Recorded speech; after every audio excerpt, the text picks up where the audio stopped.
it while it's hot.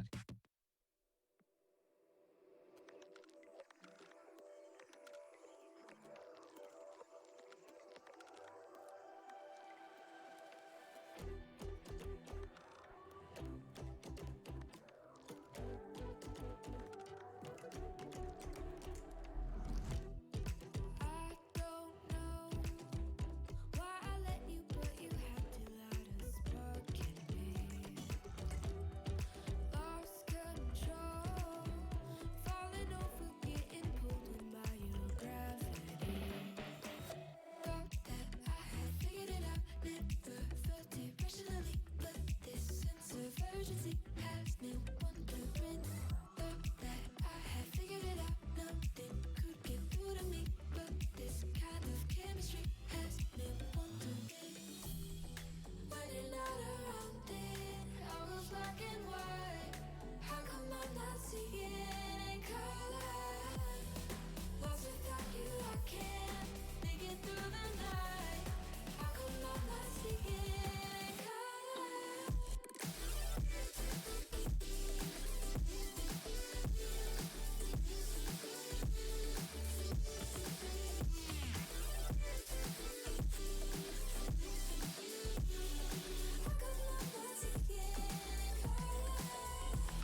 just being in love. Everything will be alright. Through the darkness, through the night, no fear anymore.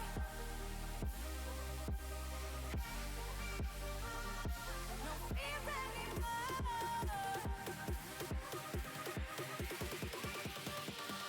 No fear anymore.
Monsters in the night and you feel the danger that makes you wanna hide.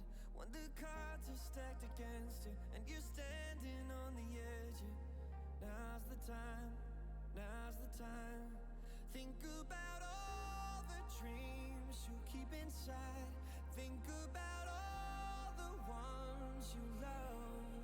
I know this beating heart will be my guide. I know that we can overcome. When the world's so cold and we're losing hope, I need her. I need her. When the darkness comes and we're overrun, yeah, I need her. That's when we need each other. That's when we need each other. That's when we need each other. That's when we need each other. That's when we need each other. When you're falling faster and don't know where you are, you feel the danger closer than your heart. When the weight is getting heavy and the future is unsteady, close your eyes, close your eyes. Think about all the dreams you keep inside. Think about all the ones you love. I know this beating heart will be my guide. I know that we can overcome. When the world's so cold and we're losing hope, I need her. I need her.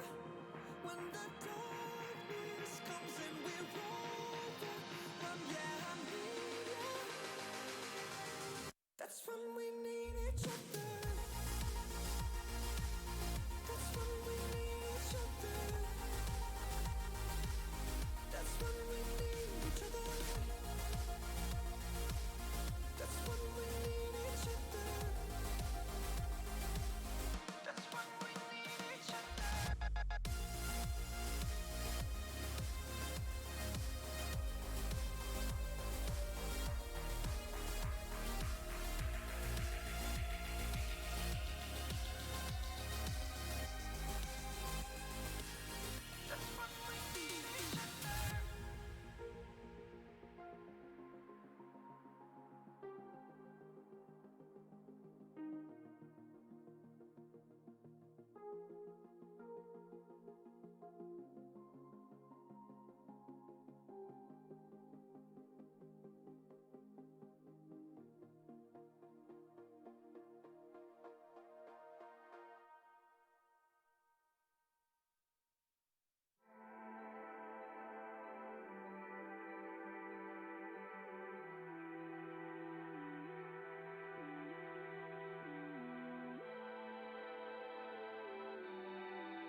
Don't wanna forget what you feel like, what you feel like. Don't wanna forget what you feel like, what you feel like.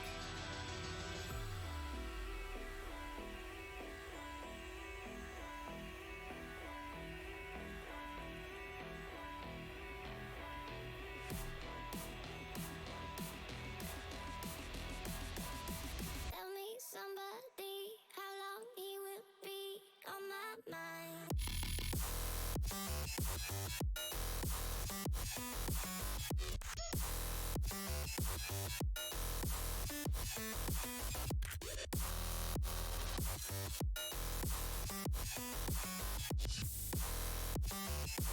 He will be on my mind.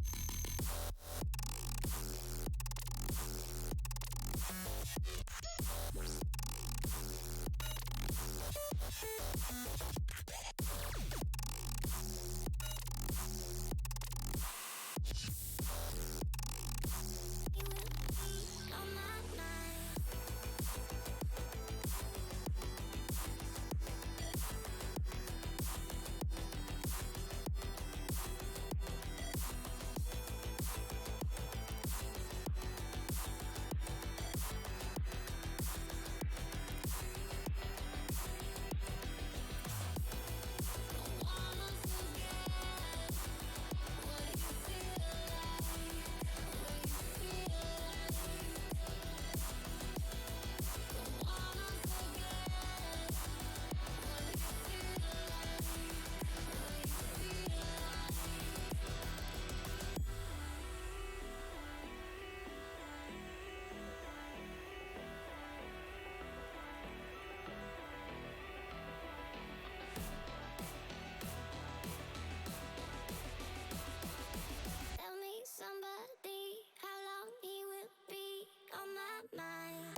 You said you're cool and that it's alright, but you're hiding something that don't feel right.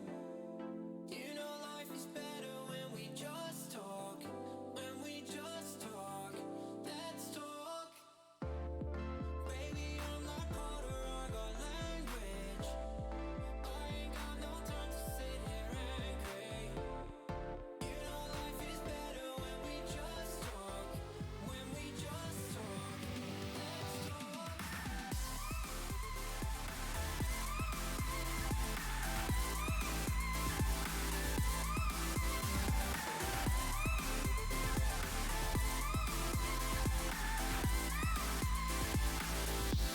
Let's talk.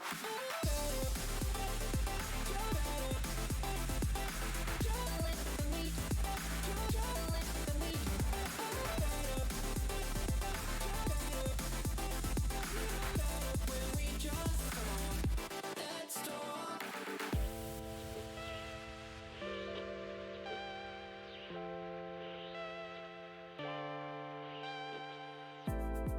I know sometimes I can say the wrong thing. You won't get nowhere without responding. You know life is better when we just talk, when we just talk. Let's talk. Better when we just talk, just talk. Better when we just talk, just talk. Better when we just talk, just talk. Better when we just talk, just talk. You know better when we just talk. Let's talk.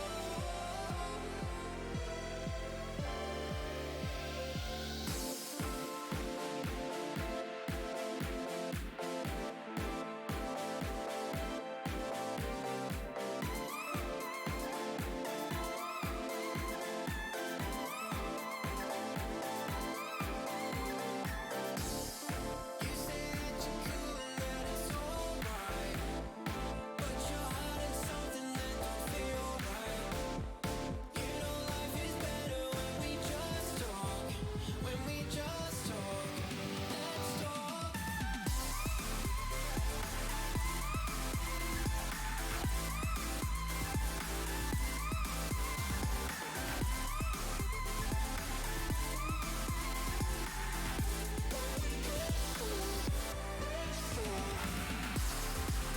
Can we talk Can we talk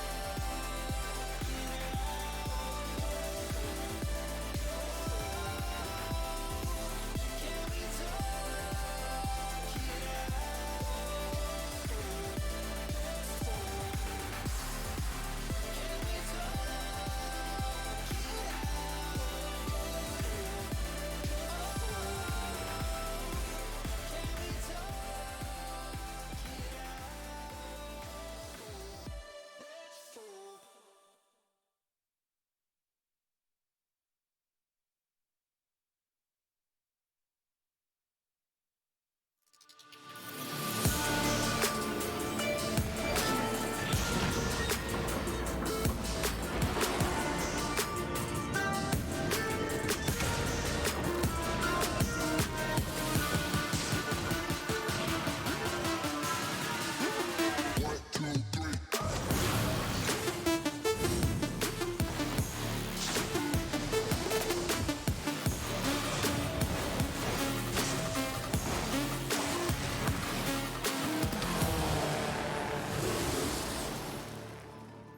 It's week 3 of the Rocket League Rival Series here in sunny California. I'm Tom Battinger.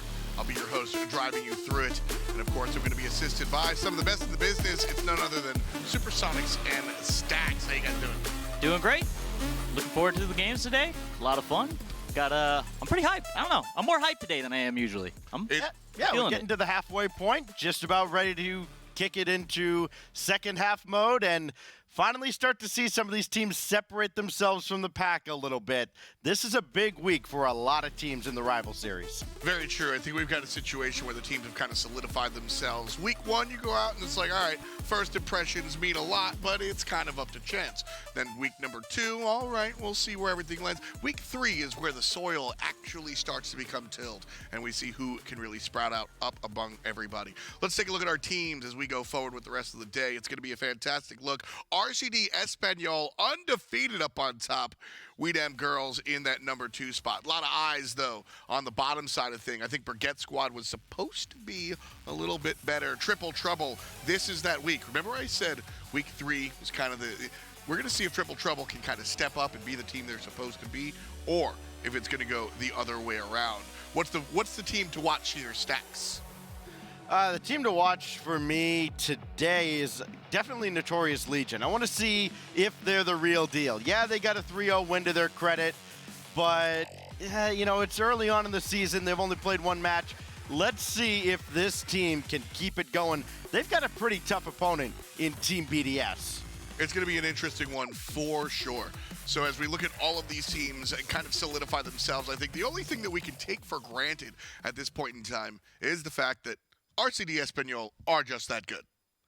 Oh, yeah. Definitely. Absolutely. They came out, the first couple of matches are like, okay, they look pretty good. Can they actually do it against Weedham girls? And they did over on the B-Stream match last week. So that's a team that I think they've been a pleasant surprise. I'm glad that they're having that success because after last season, Shamway, I'm sure he felt like he left kind of a lot on the field. Yeah. And now he's getting a shot at redemption. He's got a great team around him.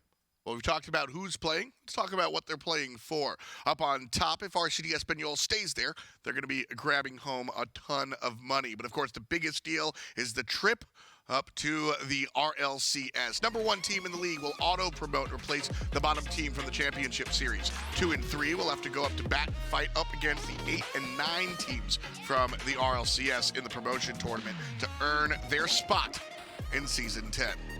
Of course, after that, like I said, there's a number of dollars on the line as well, boys. It's not just for the trophies. You got to bring home the big bucks. 13 grand for number 1, all the way down to 2,000, which is not a small chunk of change for kicking it around in 10th place. So a nice look here for the Rocket League Rival Series. A larger look from last season as well, where we've expanded to match up with the RLCS. So a fun look here today as well. Yeah, and I like that there is that little, I guess, the safety net of, you finish just outside of the top spots for the promotion tournament or playoffs, whatever it happens to be from season to season. You still get that nice chunk of change. It is a nice consolation prize, something that Team BDS is all too familiar with because 2 seasons in a row, they finished just outside of that. And now they've got a chance against a pretty tough Notorious Legion team today to start to turn their fortunes around a little bit.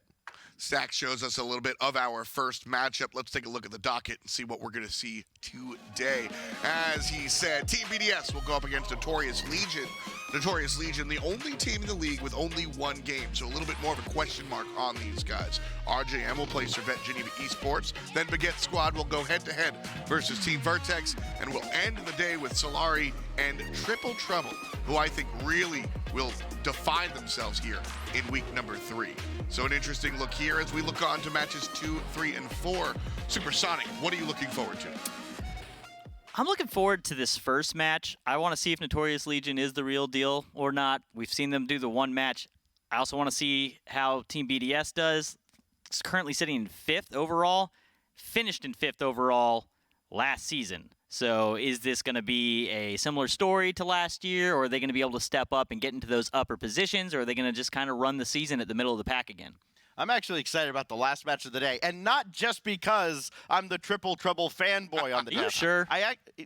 I'm pretty sure. Okay. No, I want to see that Solary team because they're 1 or 2. They have had a brutal start to their schedule, and it doesn't get any easier now that they have to play Triple Trouble today. I mean, they play all their, on paper, tough matchups at the first half of the season. They're going to get to kind of coast through the second half, except they do eventually play Weedham girls near the end of the season.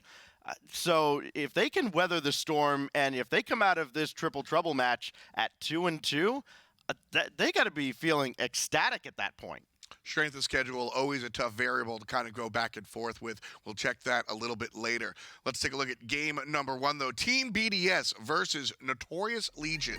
We got Clay X, Marked by 8, and Monkey Moon coming through. And then, of course, Matei and Taz and Cash will be repping the other side there, the big helmets. So for Notorious Legion, this is a big deal for me because, as I said, we're in week number 3, and we have only seen these guys play once. So what is this team for real? Stacks, I look towards you. We've seen them once. What can you take away from the actual gameplay?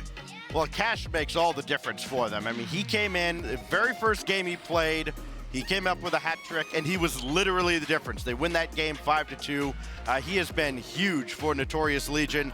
I mean, they're a team that is leading the league in scoring per game, but again, they've only played 3 games. The other thing they're doing, though, is they're not letting teams shoot on the other side, very similar to what BDS is doing. You know, that's a big deal, Stacks. You mentioned they've only played 3 games. 1 set, 3-0. Sweep. It's a big deal.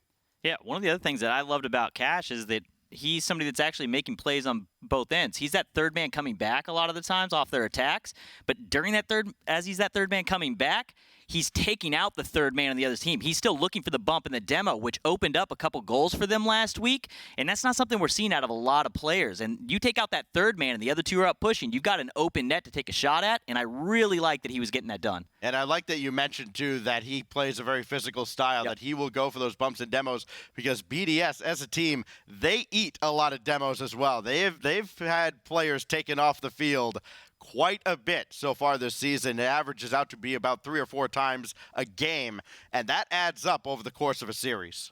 And that's just the ones we can track. That's just the demos. That's not counting all the other bumps that they're getting. So, bumps, I mean, I think it's going to be a physical game, and it's going to be awesome to watch.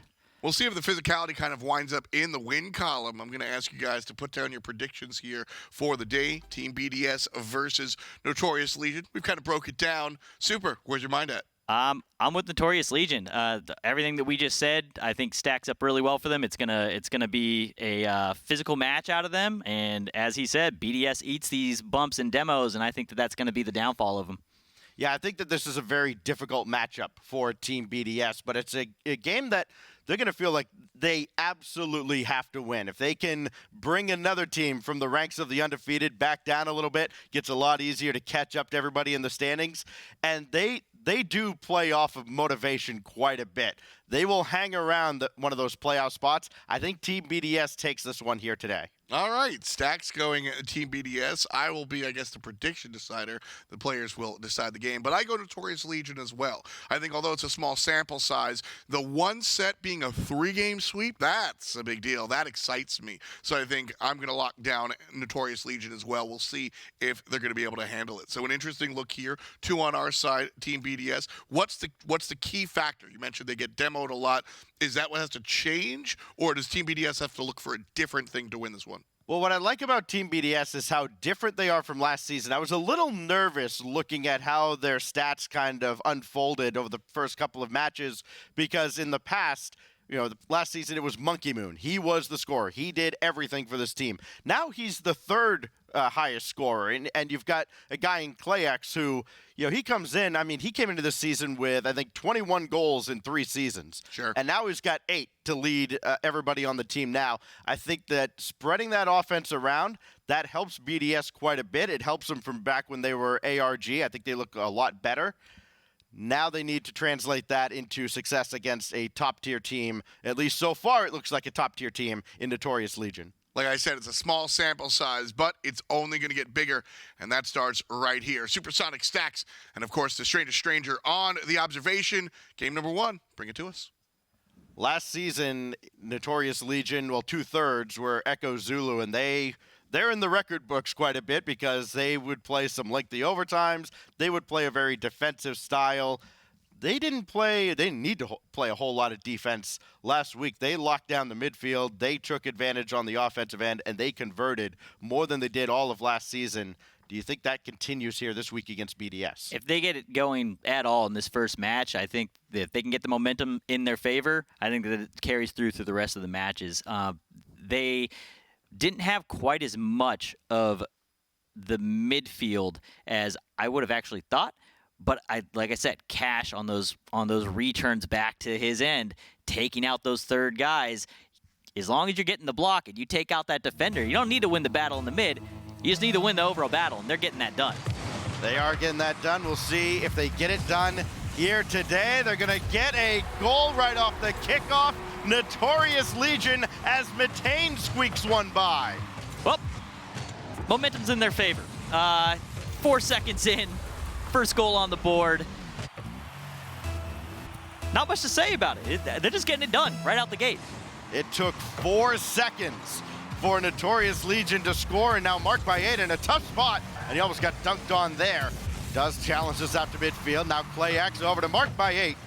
Clay in seasons past, more of a table setter, racked up a lot of assists, didn't do a whole lot on the defensive end for the old ARG teams, but now he is, as mentioned before the match, the leading scorer on Team BDS. Mark Baguette over to Monkey Moon. This will go all the way downfield, and Matane will let this go off the corner. He will challenge there, and might have got just a piece as this defense alters the shot enough. BDS denied a quality chance in front of the net. It'll be Mark Baguette trying to center for Monkey Moon again, but now a quick breakout by Notorious Legion, and that's Clay X forced to play a little defense. Liking the speed so far, though, out of Notorious Legion, and they're going to send another one home as Taz hits that into the lower 90 in that right side. Squeaks one in. They're just playing quick. They're getting the quick transitions, and then off of those, they're getting to the corner. Cash is out there to already receive that blocked away shot, get another opportunity on the goal. They're getting multiple attacks when they are making the push, and that pressure is just going to break that other team down. We're already 2 goals up, 1 minute in. Things going extremely well for Notorious Legion, at least for the time being. Monkey Moon playing one across the face of his own goal. Could be trouble, but there was nobody challenging. Now Matane falling down. That'll be Taz to follow. And Cash able to grab that midfield boost. That'll set him up for a double, and he just missed it high. Taz there, though, gets it up. Another shot opportunity just off the post, or off the crossbar, I'm sorry, from Matane. They're getting multiple attacks every single time. I love it. There's somebody there to pick it up, and they're getting these quick rotations. They're currently winning the boost in mid. They've got probably 75 to 80% of the boosts taken on the mid side so far. Just keep those attacks up. Hello, there is Clay X. And this seemed to come out of nowhere. But that's a great pass from Monkey Moon to set up Clay, and the recognition that he can follow that up. Yeah, the defense there, as I was talking about, everything they were doing right on the offensive side. Notorious Legion a little far out of the box, left some space open there behind them. Opened it up, BDS punishes. So BDS finally answers. Matane will pop one up, didn't do any favors for the rest of his defense, but Taz is there, and that's a great clear from Cash as Monkey Moon barely gets back in time. Now Matane, tough angle, can't convert. Taz will try, and he slips it right by the defender. The repetitive attack gonna work for them here once again. Matane gonna come across, get a nice little touch. Clay not able to get enough power into it, opens the door for Taz to come in with a nice little side tap, puts in the net, 3-1. So right when Team BDS gets back within 1, Notorious Legion pulls away just a little bit further. Cash, oh, he made a mess of this. Matane not too happy either, but Taz is there to back everything up, bail out the team. Now Monkey Moon with a drive, and that's great recognition again by Matane to intercept that at midfield. Now Monkey Moon trying to get the pinch down, and that might have been a lack of communication there, something that reared its ugly head early on last season for ARG. Yeah, it looked like he may have been trying to get a pinch pass out, but there was nobody there to do anything with it. I agree with you. That looks like it was probably a breakdown in the communications. Out around the corner as Matane will play one out. Collected well by Cash. Looking to center for Matane. Instead, it'll be Taz. His drive's going to be high and sent away by Clay X. Now Mark needs some help from Clay. They've got to spread out just a little bit. That pass does find Monkey Moon. He gets bumped by his own teammate. It doesn't matter as he brings him back within 1. That was definitely going to be a hard situation here. Taz out wide right, Cash having to make the challenge there. Ball goes high. Taz, unfortunately, just too far in, not able to get that backflip into the corner to block that lower 90 there. So coming up on the 100-second mark, Team BDS refuses to go quietly into the night. Taz now will miss one. That's going to set up Mark by 8. Can he find Monkey Moon? He certainly can, but he also finds the defensive Cash. Now ClayX and Mark will combine to get this out of the zone. Monkey Moon out of the corner, needs one more touch. He's got it. That didn't throw off Taz enough, though. He stays with the play, and it's a great defensive stand by Notorious Legion that's going to turn into some offense. But Cash actually got a demo down in the corner and couldn't circle around to get onto that pass off to the side. Cash gets one off that sidewall. Looks like he was trying to get a quick transition goal or shot opportunity for Matane. Unfortunately, just off on the timing. Oh, what a dunk, and that's going to go just wide. And you can see, you know, BDS, they're losing a lot of different challenges here. They got punished off the opening kickoff, and that's it so far. There's another challenge, won by Notorious Legion, but ClayX will recover enough to force that over to the opposite corner. Another challenge by Cash. Dumps Team BDS back in their zone, nobody home. Cash will extend the lead again, and that may do it. So they came out, and right there, aggressive play from Taz. You can see him, he had the second defender, and he was pushing him down the sidewall. The third man had already been out and missed. Completely open net. So great aggressive play with the bumps there by Taz. 30 seconds remain for Team BDS in game one. It has been a back and forth affair. The problem is they didn't start seesawing back and forth until Notorious Legion had put a couple on the scoreboard. Mark will challenge this. Stop a shot in front. Now ClayX down to Mark by 8. He has to go downfield very quickly to chase this game, but it is not going to be enough. Time is going to run out on Team BDS, and Notorious Legion, their march towards 27-0 continues. 4 up and 4 down. Can't start a season much better than that. No, you really can't. We only It had is very difficult. one other team do it so far, right? Yeah, We've seen Stromboli. NA, yes. Stromboli on NA side started off 6-0, I think. I think they went 3-0, 3-0 for their first two. Yes. Till they finally took a loss from one match loss from Chaos, I think, last week on the B stream. Right. So you've got over on this side this Notorious Legion team at 4-0 now in games. 1-0 in this series, and boy, they looked really good, especially getting out of the defensive end. Getting out of the defensive end, they did a great job clearing them. They got a lot of quick pass opportunities that they were going for. A few of them got broken up. BDS started catching on there at the end. We saw that one try and cut across the mid to Matane off of Cash. They got picked up by ClayX, but they're getting passing plays going, and coming off of their offensive rotations, they are either stealing a boost or they are taking a player with them down the sidewall. We saw Taz open one up. That aggressive play is showing to be a problem for BDS. A team that shoots over 10 times a game. The shot discrepancy in game one, 12-3 in favor of Notorious Legion. And boy, if that continues, it doesn't matter what your shooting percentage is when you're out shooting them that many. Right. Actually, no, it was in favor of Notorious Legion. So, you look at game one going the way of Notorious Legion. They convert 4 times, and now you look ahead to this upcoming game as we go to Neo Tokyo. What does BDS have to do to tie up this series? They need to get those passes broken up earlier, and they need to get out of the way of the aggressive play, these bumps and demos. There's times where the goal was just left 100% open because one player got removed. So they need to dodge those bumps. The bump was a problem, I think, on 2 different goals. I didn't see who got the bump on goal. I think it was the second goal of the game. But it's definitely a problem for them. They need to get out of the way. Well, we do go into game number 2, and we will see exactly what Notorious Legion has for a follow-up, and can BDS solve the puzzle? Early shot on. At least they don't give up a goal 4 seconds in. They may give up 1:16 in. That's going to be saved away. And quickly downfield goes ClayX. but only to the second defender. Now it will be intercepted by Cash. This could be trouble as that's picked up by Matane. Everyone was watching Cash. Nobody saw Matane coming on.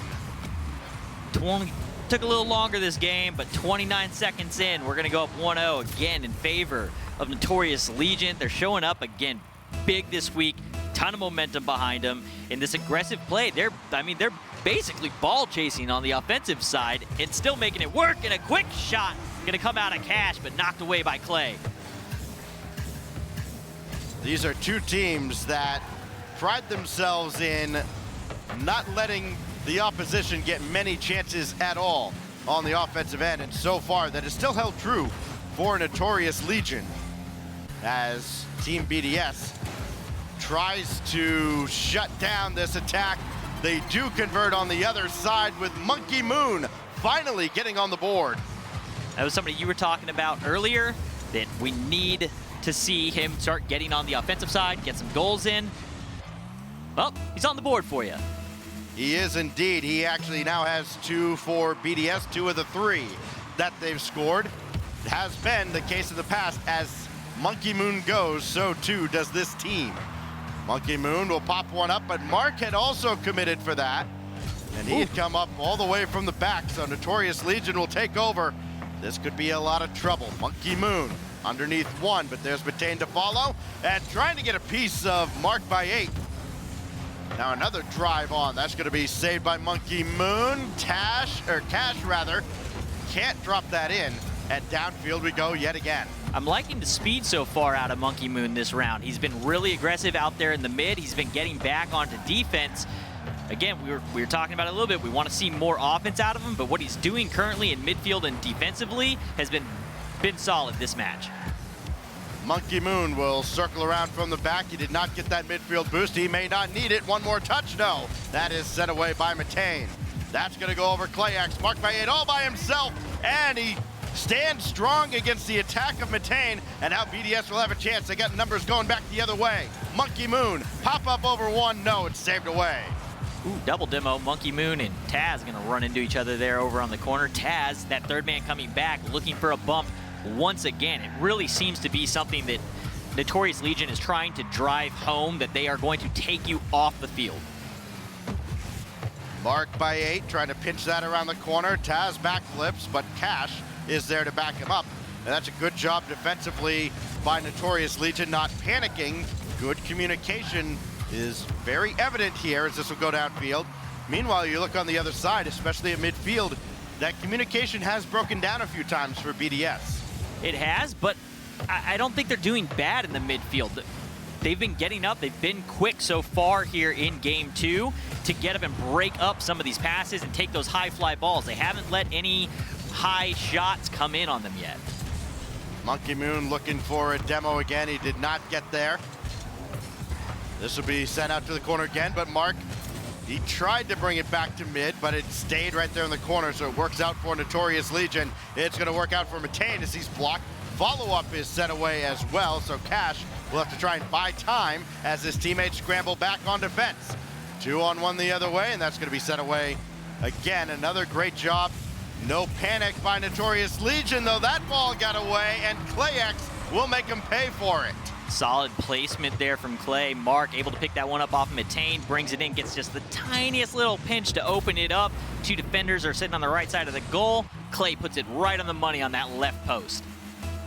So Team BDS with their first lead in this series. And it comes near the end of Game 2. Pretty good time for it. Taz away from Monkey Moon, and more importantly over to a teammate in Cash.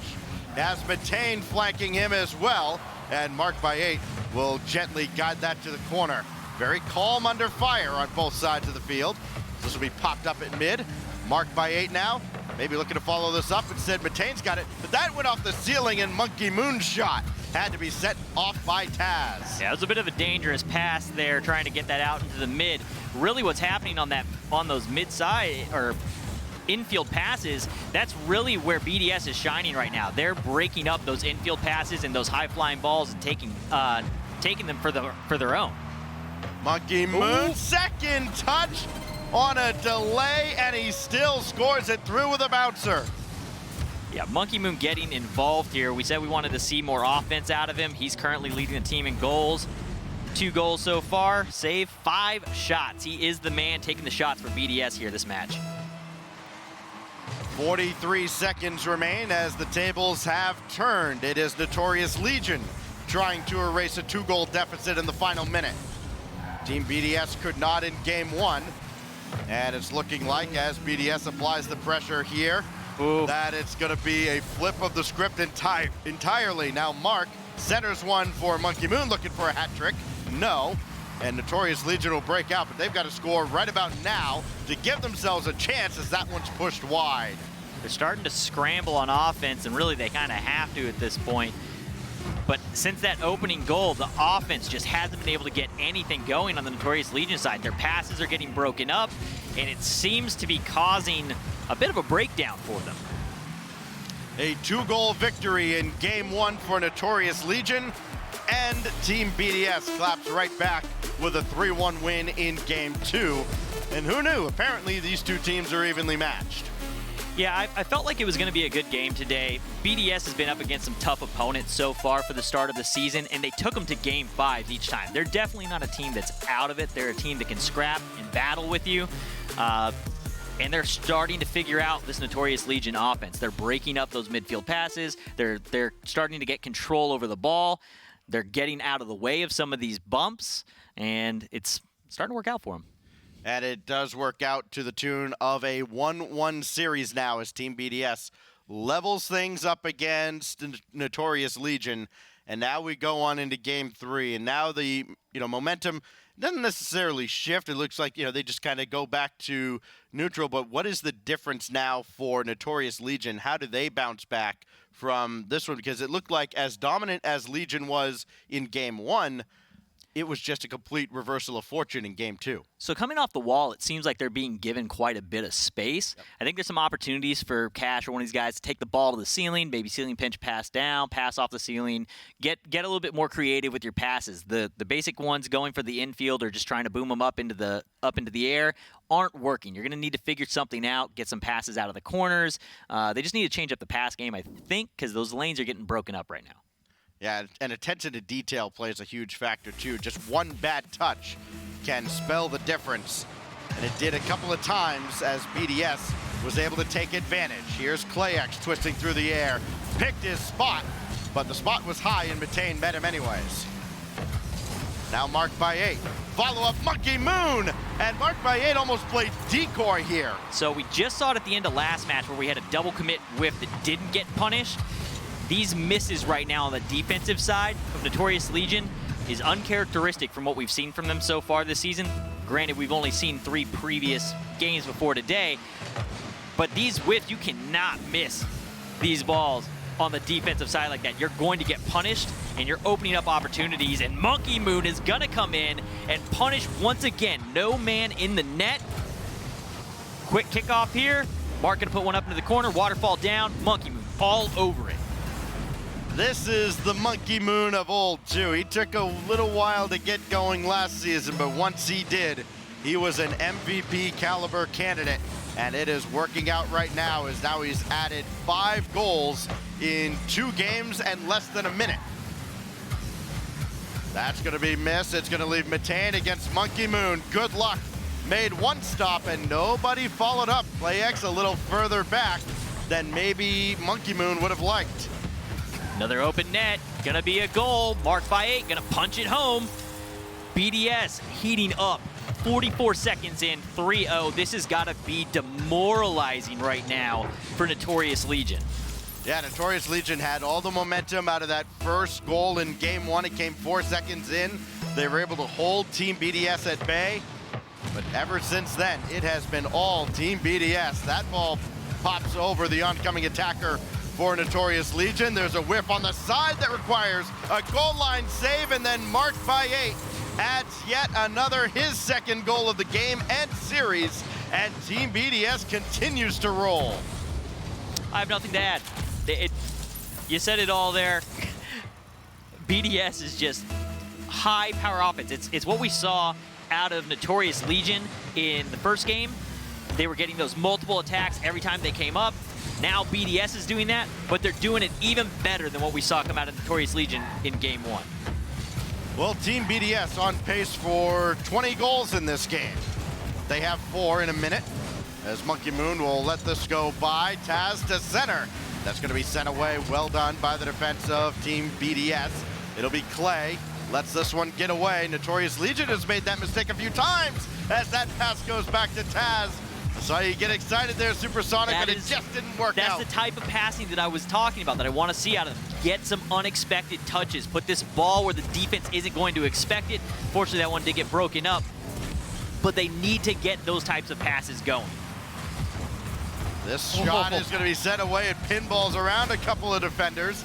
And while Notorious Legion finally looks like they have figured out how to get on the offensive end, they cannot convert. And that's got to be incredibly frustrating for them, especially watching how this first minute has gone.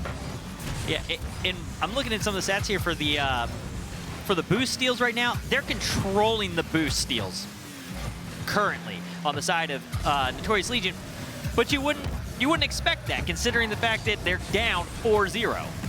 They are down 4, and it may be about to be 5, but Taz gets back just in time as Mark tried to score on an open net. Now it'll be Cash. Cash, did he get the reset? He certainly did, but no follow-up as Monkey Moon swipes that away over the crossbar. Now Monkey Moon back the other way, making a hat trick. It's Whip City currently on the side of Notorious Legion. I almost want to create a stat right now for this game. It just tally marked the number of whiffs that we're seeing.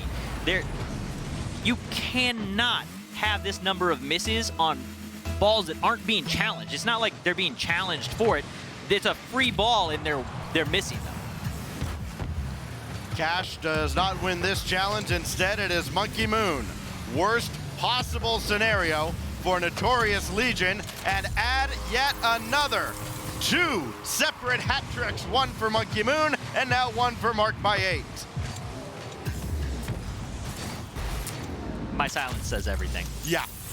My heart hurts right now for Notorious Legion. There's just a complete breakdown on the defensive side.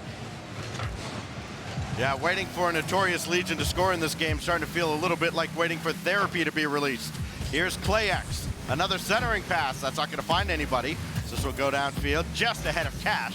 But the follow-up from Taz, and that is about the extent of the attack for Notorious Legion. Empty net, marked by 8, adds number 4. How many of these have been open net shots? First 2 had defenders in net.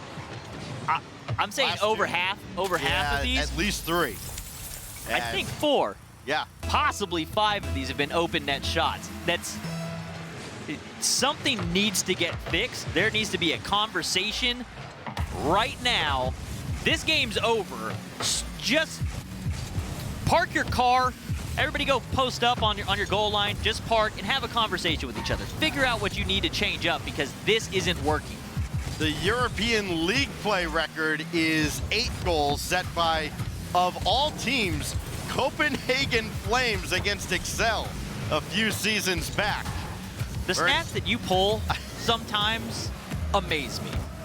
The offensive show right now from Team BDS is pretty amazing in itself. They're 1 goal off of that. Of course, very difficult to touch the NA record, getting up to 12. That was in the first season of the Rival Series, but it wouldn't surprise me. They did score 4 in the first minute. They got a minute to work with here. You don't want to go from week 1 3-0ing and having this amazing start to a season to being the team that may end up in the record books for most goals allowed against them in league play.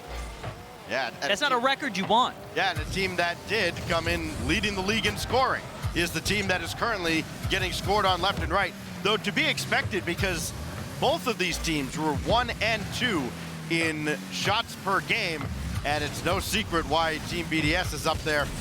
Looks like they're going to finally give one up. Brazil 7-1. Clay, though, just a moment ago at the start of this, nice bump from him. They end up getting the goal on the other end. Notorious Legion takes this Matane, able to punch one in. BDS, though, starting to get a little bit more aggressive, too. Clay going for air bumps. I don't know if that's just the point that they were at 7-0 and they just don't care, so doing whatever they're going to do. But it looks like they're trying to get in that as Monkey Moon gets himself a demo. Mark Baguette had not scored in this series before this game. He now has 4 goals. If he adds one more, he'll also tie the rival series record for single-player goals in a game. Doesn't look like it's going to happen, as both teams seem to be in autopilot, perhaps even content with a 7-1 scoreline. This will go all the way downfield. Matane will keep this in the air. Clay X almost adds one at the horn, and that'll do it. Team BDS, they absolutely destroyed Notorious Legion in the first half of Game 3. They destroyed them in the opening minute of Game 3. They were up 3-0 at the 4-minute left mark. Yeah, it's just and you look at Monkey Moon's stat numbers there.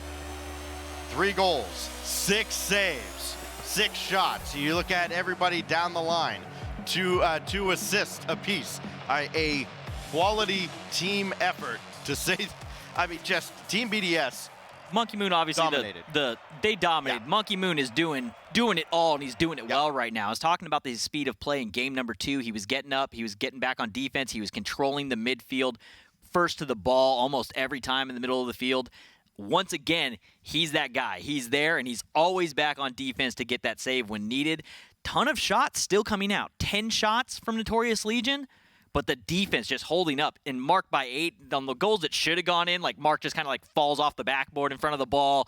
Like it just feels like Notorious Legion cannot get through the defense. And that's probably where this game ended. Like, you forget the 4 goals in a minute. Yeah, that didn't help. But you know, they when they go up, I think it was 5, and then there's that one save with them coming down to the backboard. The ball just kind of pinballs around a couple of defenders and goes off to the corner.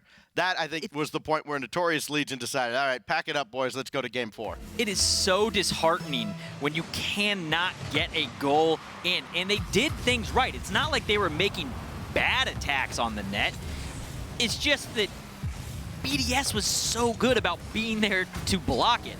Unlike Notorious Legion, who were just never home. Well, the summary for Game 3 for Notorious Legion was, you look at it this way. They couldn't score, they couldn't defend, but otherwise, the game went all right. Here's Matane. He'll be challenged by Monkey Moon. It is a must-win now for Notorious Legion if they want to even have a chance to improve to 2-0 on the season. Mark by 8 gives away possession to Cash as Taz streaking down the side as well, but Monkey Moon cuts in front of him. It just seems like Notorious Legion are moving a little too slowly, a lot slower than they were in Game 1. Game 1, they were moving quick, they were getting after the ball, and it seems like they slowed down after Game 2, and it become a communication problem, but that shot right on the corner, beautiful placement. That one gonna go to Cash off a pass from Matane. Yeah, and that's a ceiling pass, too. The pinch from the ceiling, that almost found the mark. And then was he listening to what I was saying they needed to do? Because they brought it out here for the start of Game 4. The shot was just barely off the mark, but got a little help from his friends across the way. That's the second, actually, in this series that has gone in off of a Team BDS car, but there is Mark by 8. Johnny on the spot, ties the game. Immediate clap back out of BDS. Cash going to be in a challenge situation. Unfortunately, has to put it low to get it under that first attacker. Rolls it right out into Mark, who just hits a grounder right into the center of the net. And so we're right back where we started, as Notorious Legion has a very short-lived lead in Game 4. Again, they have to win this to force Game 5, and their heads must be spinning after the way that they must have felt like they dominated Game 1. They have not been able to get back to that form. They have been a far cry from it. Give a lot of credit to Team BDS for turning things around in a hurry. Matane's for Taz, and there's another save. Reflex save by Monkey Moon, and then the demo doesn't allow Cash to follow up the play. Clay chasing down Taz, and he'll have to peel off as well. Doing a little bit better on defense here. They're breaking up some of these attempts that would be coming from BDS in the corners here on the Notorious Legion end. They're getting some more clears. It's looking better. They haven't had the whiffs, but they need to maintain this. They need another goal, and they need to keep this form up through the rest of this match if they want to stay in the series. Mark Baguette will turn on this, and he's got Clay X up there, but Taz will send it away. We remain tied at 1 at least for now. Hard to imagine a team that defended as well as Echo Zulu did last season, that they would give up 7 goals like that to Team BDS. But again, when you factor in how demoralizing the first half of that last game was, maybe not as much of a surprise. This looks a lot better. You could tell that the energy and effort is much better from Notorious Legion. They don't feel defeated right out of the gates. And regardless of what happens here in this match now, it's at least a testament to me that they have a good headspace, or they can get themselves out of a bad headspace. This could have very well just gone into another game where they were just demoralized and have a terrible performance, but they're staying in the fight. Cash looking impressive, trying to get another shot on. That's going to be sent away on the follow-up attempt as well. Clay and Monkey Moon in the same spot, and starting to see on Team BDS's side, close game, a little bit of hero ball. Cars all drifting towards ball side, but a whiff up top, and Monkey Moon does what Monkey Moon does best. Opens up right here, Matane making a challenge that there was no reason for. At no point were you getting to that ball first in any universe. And then a second whiff in front of the goal. Another goal goes the way of BDS. That really seems to be the story for me, is the number of missed balls on the side of Notorious Legion. You know, after 3 seasons, well, 2 seasons and a couple of weeks of seeing Monkey Moon play, you learn to give him a little extra space on his part of the stat sheet. He's got 7 goals in the series, as he will wait for this. No boost, no problem, as he'll just throw a token shot downfield. Now marked by 8, looking to center. There's a backflip by Cash, but Taz will have that ball out to midfield. Good effort there from Taz to also get that challenge and keep that in mid, slow the play down. Well, now Clay X in the final minute, trying to kill off a little more time. Notorious Legion doesn't have that time to spare. Matane trying to get quickly downfield. Little miscommunication between him and Taz, and the ball comes back the other way, and Notorious Legion a little lucky that that ball was not headed netward. Now Taz over to Cash. Got a shot off, follow up from Matane. No, that's gonna go off him dangerously close to his own net. All he can do is try to bank it out to midfield, but Clay X is waiting, and Matane has to swipe it to the corner. And they're having to scramble in this last few seconds here, which is opening them up to some shot opportunities on their own net. Monkey Moon gonna look for a double tap just high off the backboard. The worst possible place to be, chasing a goal against a team with a high-powered offense like Team BDS.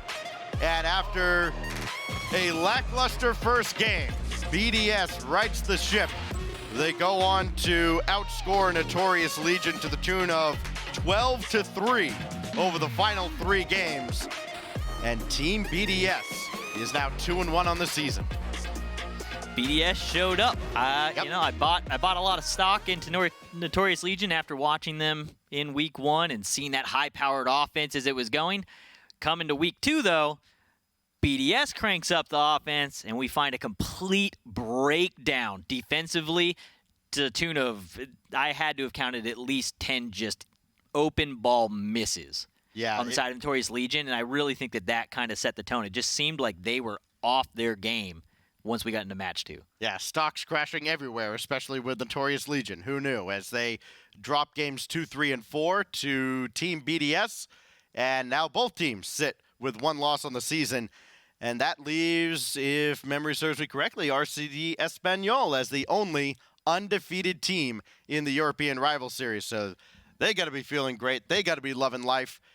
They're also off this week, if memory serves correctly. So they... I don't have a schedule in front of me. I don't know off the top of my head. Casually get to watch all these other teams beat each other up, including our next 2 teams that are a little bit further down the standings. Servette Geneva and RJM. They're going to do battle next. You don't want to miss it. It's going to be a good one.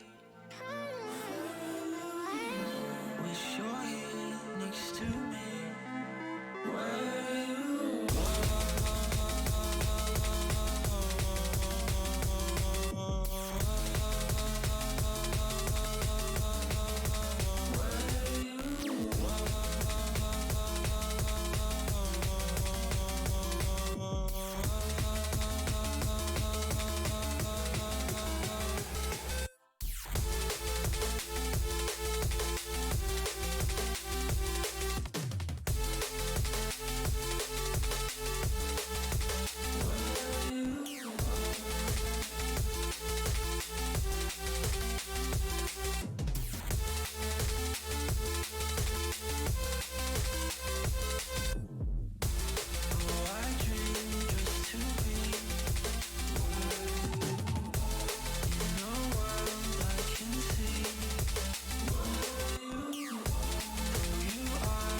dream just to be where you are in a world I can see where you are, though you are meant to be.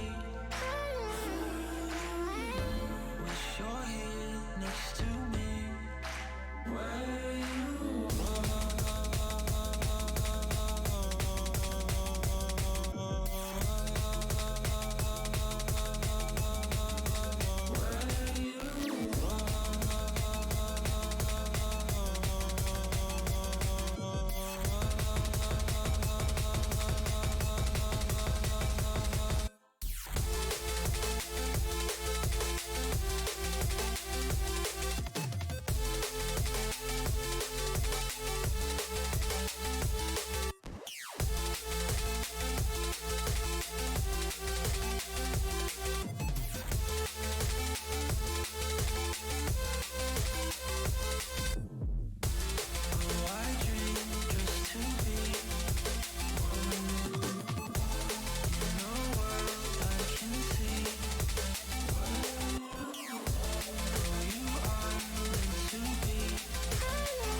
photo of you in my mind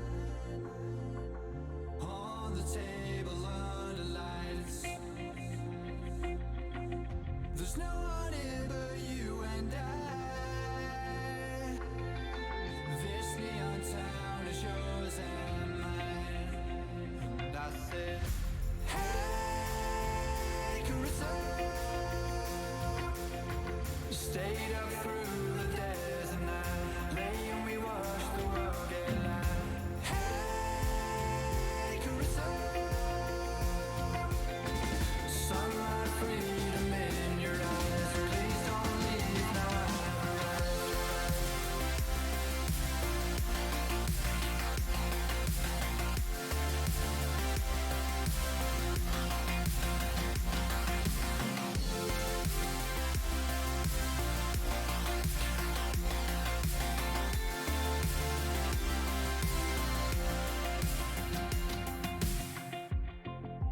Photo of you in my mind on the table under lights. There's no one here but you and I. This neon town is yours and mine. And I said, hey, Carissa, stayed up through the days and night, lay and we watched the world get light.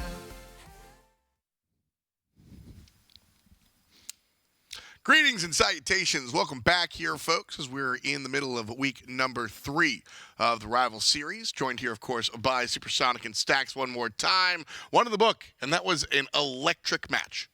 It was. Yeah, it was great for Electrically Team one-sided. BDS. Yeah, it was great for Team BDS. I mean, it was good for Notorious Legion coming out of the gates. They looked very strong. They looked like they controlled the pace of play. They controlled the boost. They controlled the midfield. They did everything right. And then they did nothing right as the series went on, especially giving up 4 goals in 1 minute as Team BDS just went off. I mean, we were one short of the record there. BDS really went in. BDS had everything going for them. Monkey Moon controlled the pace of the pacing in the field, controlled mid, controlled it on defense. They had great passes out. They had some creative pass shots. The defense on Notorious Legion, though, really left me wanting a lot, or anything for that matter. Just any defense at all. There was no presence. Well, here's my deal, because I think looking at this one, this seemed like Notorious Legion were ready to do it. Game 2 just rocked them, and they never got off the mat after game number 2. So is the rest of the series what we should expect out of Notorious Legion? Because, again, we came into this with only one game to look at. Sample size was small. So is Notorious Legion the team that we saw in game number 1, or was the rockin' that they got in game number 2 more indicative of what they can do? No, I think that they're going to find their footing. I don't think that they're going to just get smoked by everybody over the course of the season. They lost to a very good offensive team. I mean, Team BDS, they're probably at least a top 3 offense in this league. I think that they put on a ton of pressure. They'll put on shot after shot. And it's no longer just Monkey Moon this season. It is Mark by 8 came alive in that series. Clay X has been outstanding so far this season. It has been everybody for BDS, which is what they lacked in the past. Well, both eyes on those two teams, Team BDS and Notorious Legion. We got to kind of keep our hands on the pulse there to see where those two teams wind up, though. Two teams going to wind up on the pitch. Coming up next, we've got RJM versus Servette Geneva Esports. And that's going to be Rizix, Justice, and Mike Boy on the left-hand side. And, of course, the red squad will be Zafar, Mirrorwing, and Yagi. So, looking at these two teams, these are very interesting because RJM last week got swept not last week, but they got swept by Notorious Legion. And then they had a hard-fought win versus Baguette, who is not exactly on the top of the standings. Across the way, Servette Geneva Esports, what stuck out to me was that these guys kind of had good matches against the bad teams, bad matches against good teams, which is what you're expected to do. So RJM, this team seems to be struggling as much as I had faith in Rizix. Stacks, was my faith misplaced? Boy, I mean, it's hard to tell because you are still early on in the season. I mean, RJM is a team that has looked, I think, probably the most disappointing of anybody because I think they came in with very high expectations. Rizix was supposed to be, very much like Monkey Moon was last season for ARG, now Team BDS. And he hasn't quite been that so far for RJM, having what I think is kind of an upgrade around him with Justice and Mike Boy. I would have thought that he'd be a lot more comfortable and that he would lead this team a little bit higher up the standings than they are right now. But again, it is still very early on. They're only 1-1. There's a lot of Rocket League left to be played. So I don't think it's time to press the panic button just yet. Super, what are your thoughts? Thoughts right now is both these teams' wins are coming off of Baguette. Both teams have beat them. RJM looked a little bit better in that. They won 3-2, 10 goals to 5. Servette, on the other hand, 10-10 on the goals, so they're giving up a bit more.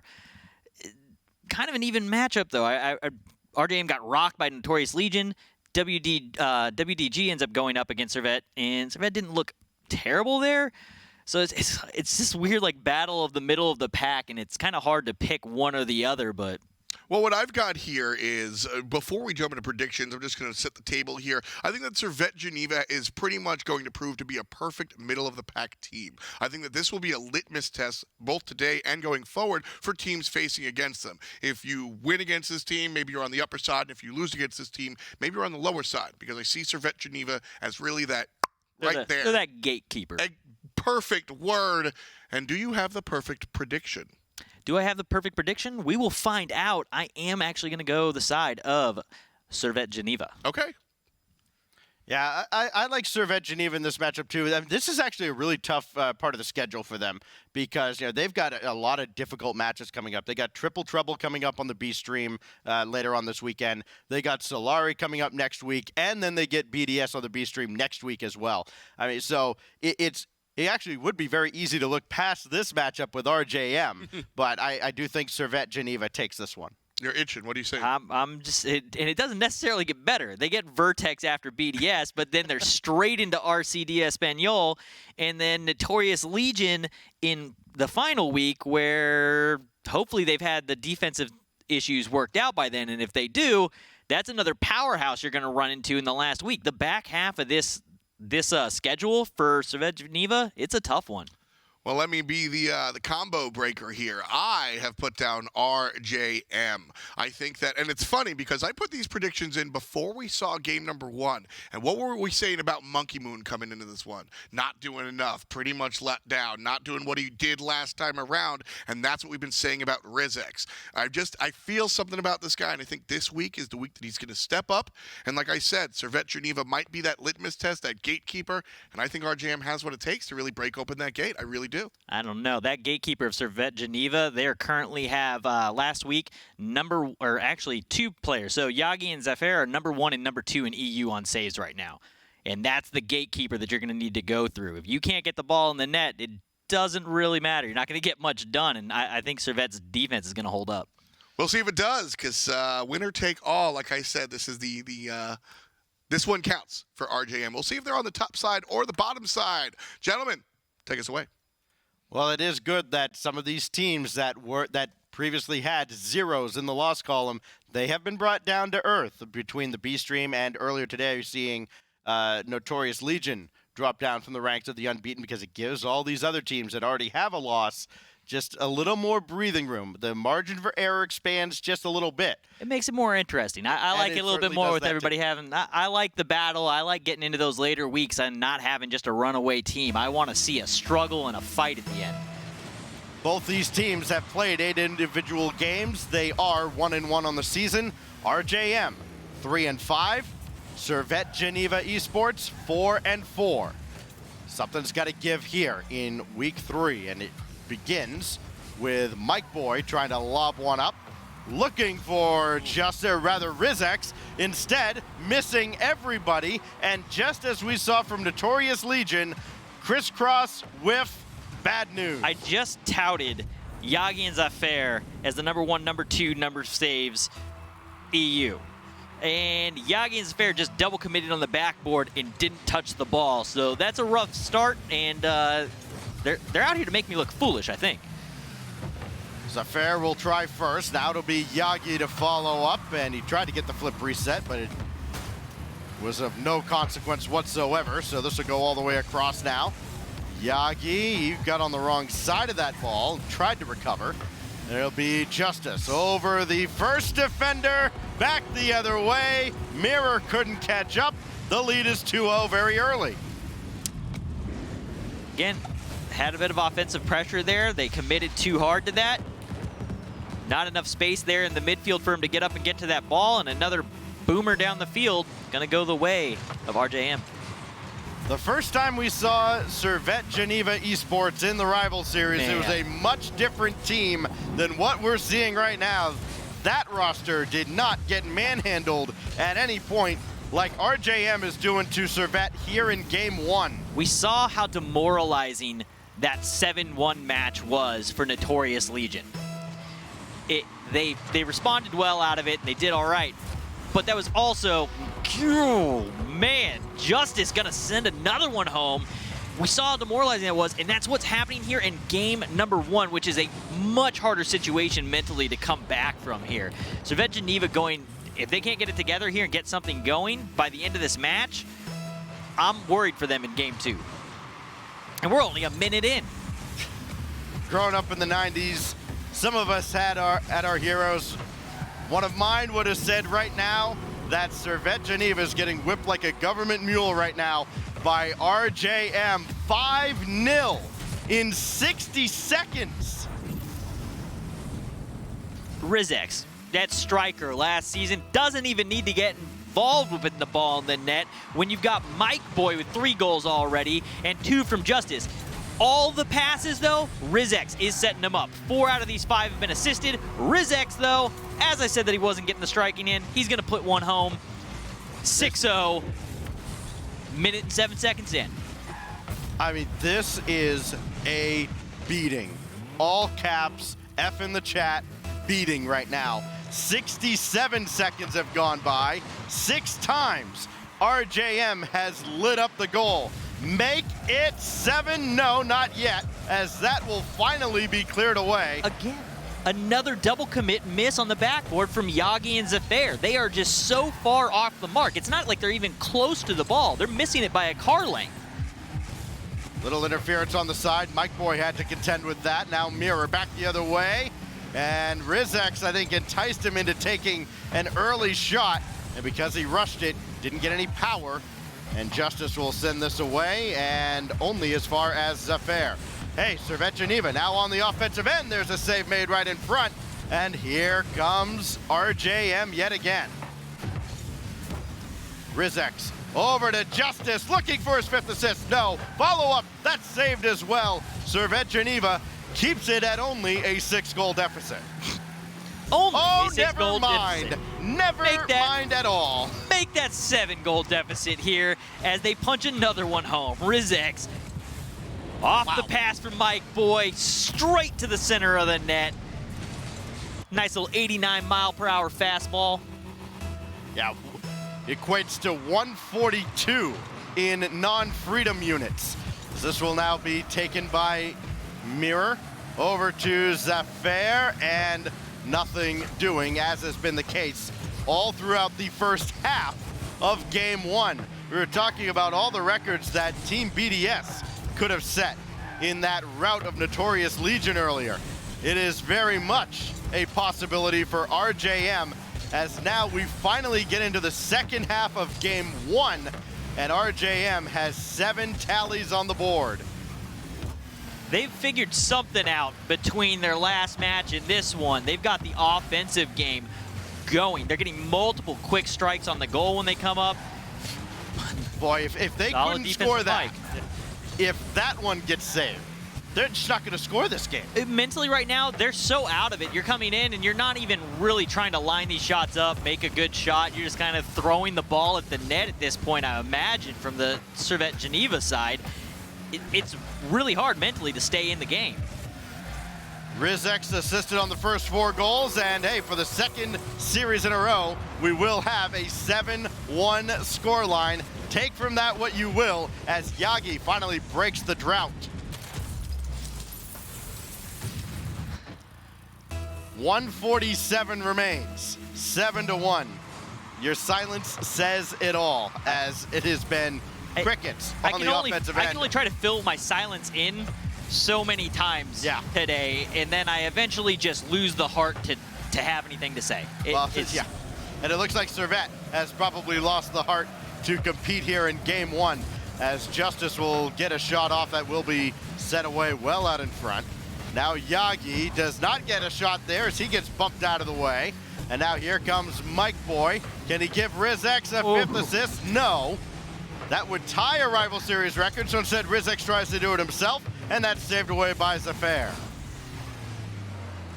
I think he wanted that one to catch the ceiling and come back down quick for Mike, and unfortunately gonna fall just short of catching the ceiling, and Mike Boy had to go up to make a late challenge. Oh, Mike Boy over to Rizek, and I think they were trying to get that pass back to Mike, maybe even down to Justice. Instead, he circles all the way back. 45 seconds remain before this one mercifully comes to an end, as Justice will challenge at midfield, and that will be Justice over to Mike Boy, but not quite able to catch up. And it's looking more and more, partner, like this 7-1 scoreline is going to be the end of it. Yeah, it seems like they are staying in it. Servette Geneva is still trying to play. They're trying to figure out what they need to do, which is what needs to happen right now. You're out of this match. You're not bringing this back. Try and figure out what type of plays are getting around their defense and how can you break up the passing plays. Where are the lanes that they're using? Get some presence out there in the midfield. And unfortunately, this is not cricket. They cannot get all 6 back on one fell swoop. Instead, they're going to have to wait for game number 2, and they cannot wait for this ball to touch down. It finally does. I was waiting to see if RJM was going to get that 8 right at the end. Right, yeah. They didn't need it. They got all they needed and then some. And for Servette Geneva, this is going to be a long, long minute as they try to figure out what they need to do for game 2. I'll ask you to put your coaching cap on. This is a Herculean effort mentally. How does Servette get back into this series? It seemed like they started to kind of get control there towards the end. They were figuring out what they needed to do. They were getting after the ball quicker. They were speeding up. They were winning the boost game. they needed to make better use of it. It didn't seem like they were playing to the speed at the level of boost that they had in the tank. They started to speed up towards the end. That was helping them out. They need to get in those passing lanes, though. Those passing lanes are what's getting around them. Hopefully they can break those up. It seemed like they were towards the end, but I also don't know that RJM was going all out towards the end either. You're up 7-1. Are you really trying to make all the plays at that point, or are you kind of cruising through the rest of the match? So I don't know that that's going to translate into the beginning of the next one. It's a trap that I think a lot of ones players also fall into. Managing boost, great. It's a great priority to have. But did they maybe put too much of an emphasis on the boost and just not anywhere near? I mean, they weren't near the net in some cases. It evened out towards the end. The first half, they had 75 to 80% of the mid boost, almost 100% of their own boost. Very little stolen on the offensive side or from their opponent's side. It went back to a little bit closer to even there towards the end of that match, so it seemed like they started focusing more ball, less boost. Might be something to keep an eye on this game. Well, they spent a lot of time in the middle of the field. They probably should have spent a little more in the middle of their net. We'll see if they do in Game 2. It is not a flurry of goals in the first 20 seconds, so they got that going for them as Mike Boy will send that off to the corner. Follow-up effort from Servette is sent away as well, so Zaffair will have to get back, and he does, though he eats a demo for his efforts. Okay. I like that from Yagi. Yagi gets the defense into a possible quick transition there. Unfortunately, they didn't have anybody forward to clean it up, but I like the thought process. Oh, trying to Almost fake faked it. out there. Yeah, that was a quality effort on the part of, I believe it was Mirror. The defense didn't bite. We remain scoreless, which for Servette after Game 1, that's going to be a moral victory. Seemed like he may have actually probably was going for a pass there. I'm just starting to doubt that a fake is a fake with the number of whiffs we've seen today. I'm just assuming that they're missing the ball at this point. He wanted the pass. Well, this will be missed and left for Zaffair, but that's trouble after a great challenge by Mike Boy, trying to get a piece of Mirror wing on his way through, but Mirror avoids the bump and makes the save, gets the ball downfield, but only until it's boomed right back by RJM. Rizex. Well, that's tough to get off the wall that quickly, but he does. Justice flicks, and it's saved by Zaffair, almost pinching it off the crossbar. Looking a lot better so far in the opening minute 45 on the boost. This looks much similar to what they were doing at the end of the last game where it kind of slowed the play down. Double demo comes out from Justice, though. Nothing going to come of it. Looked like we were going to have an opportunity for RJM to take a shot. Rizex does well to get in front of a shot, and so too does Mike Boy. Servette, they're getting more chances now in Game 2, but not a lot of creativity being shown. The shots are going right at defenders, not being set up by particularly good passes. Here's Mike Boy from the ceiling. His shot's going to be sent away by Zaffair, an equally simple shot. Now Rizex. Oh, Zaffair did not get this cleanly, neither did Yagi, and now it's trouble for Servette until that ball's bombed away by Mirror. It really feels like the number one in the rotation on the side of RJM is just taking the shots currently. That one, a great save from Zaffair. It really feels like they're trying to get the ball in themselves, where in the first match, they had a lot of the number 2 throwing the ball forward to the 1 for some quick transition shots, some pass plays. They need to get that going again if they want to get on the board. So now Justice brings the ball down, and he does not have anybody to pass to. The shot's also going to float wide. Rizex misses up top. This could be trouble as Servette tries to take their first lead of the series. It'd be great to get one late now as time continues to tick down in Game 2. A goal right now for Geneva would be huge, just morally for their team morale, if they can get one in here. That defense, though, is still holding strong from RJM. The offense may have slowed down. The defense has been there, though. Across, and, well, Mirror started to go back, but after the ball was misplayed, he turned around, and again, Servette denied at the doorstep. We've seen 3 or 4 different goal line saves that on any other day might have found their way into the net. Not a might have. They would have found the way into the net. You've got one guy just falling from the ceiling straight into the center of the net. Again, Rizex coming off the top of the board, falling into the goal to block another one. Boy, we talk about creativity, right? And Servette, they're digging deep into the bag of tricks. They absolutely deserved a goal last time down, but Rizex happened to fall in the way. And yet again, Servette just frustrated by the defense of RJM. Yagi will try now. That's going to be high and sent away by Justice, but not out of the zone. It's looking like we're going to end up in a battle of who has the mental fortitude to make it through an OT. Zafair, though, with a shot, and that is going to be high. Frustrated by, as you keep saying, defender number 5, the old crossbar, coming to the rescue of RJM this time. But this time it's a different story. Servette dominating a lot near the end, but they have not been able to force one through. Yagi will give it one last effort. This should touch down, and a far cry from 7-1. We go to OT in game 2. OT 0-0, which if you asked me at the beginning of the match, I would have said there's no chance. Not with the amount of offensive pressure we saw last round from RJM. This round, there's been no pass play opportunities that they've made any use of. Again, Rizex in the lead. He's going to go up first, looking to get the demo. Going to get knocked away. Oh, this is trouble in front, but dealt with by Servette. And now they can work downfield yet again, where they spent a majority of the latter stages of regulation. But now Justice, tough angle, got it in front, but nobody there. Rizex a little late coming on. That looks similar to what we were seeing the plays come across. Those passes across the back wall and across the net were the goals that were working for them in game 1. They haven't done much of it here in game 2. I'd like to see them start pulling that through the corner and trying to throw one across the net off the backboard. It was working well for them in game 1. Little decoy play there by Justice, trying to buy his team a little more time. And it will be Justice, and Rizex is circling around in the middle, but he won't have a shot. Instead, he's got to go all the way back, as that shot from Mirror required a save. Now Yagi to the backboard right at Rizex, and it will be cleared. Rizex with a great challenge in the air. Race to the corner boost, won by Mirror Wing, and he will get that ball over the oncoming attacker, Justice. Mike Boy challenging Yagi. Here's Justice again. That's saved by Zafair. 2-on-1 the other way. Zafair and Mirror. Zafair went for the shot. Rizex the save.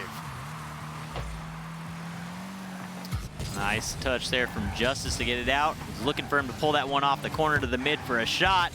Unable to do so. Uh-oh. Misses out of the corner. And another save by Zafair. Give him a savior medal for that one, almost 2 minutes into extra time. Another shot coming on. He scored earlier on this in game 1, Rizex, but he's saved this time by Zafair. And now back the other way, a quick save made by Mike Boy. Now the action picks up. Racing back and forth. This is the kind of matchup that I think RJM expected out of Servette. Now that they're getting it, let's see if they can actually keep up with them. It was going that way at the start of last match, where the team was just trying to battle them in speed and they were losing. I don't know that that's the battle Servette wants to get into. I get that you're going to get stressed the longer this OT goes on, but you just need to hold strong, because currently it's keeping you in the match. Popped away and brought right back into the zone as Servette will, almost like a line change in hockey. They just dump it in, go back, get boosted up. But now they have to face an attack from RJM. That waterfall's down, but it is cleared away. Now Yagi just kind of flailing around, maybe trying to throw off the defense. This is dropped down and good control by Servette as Yagi, he's got all the tools at his disposal, but Justice sends that ball away again downfield. We haven't seen many great opportunities for RJM. That shot about a minute or two ago from Rizex. Maybe the best chance they've had in now 8 minutes of play.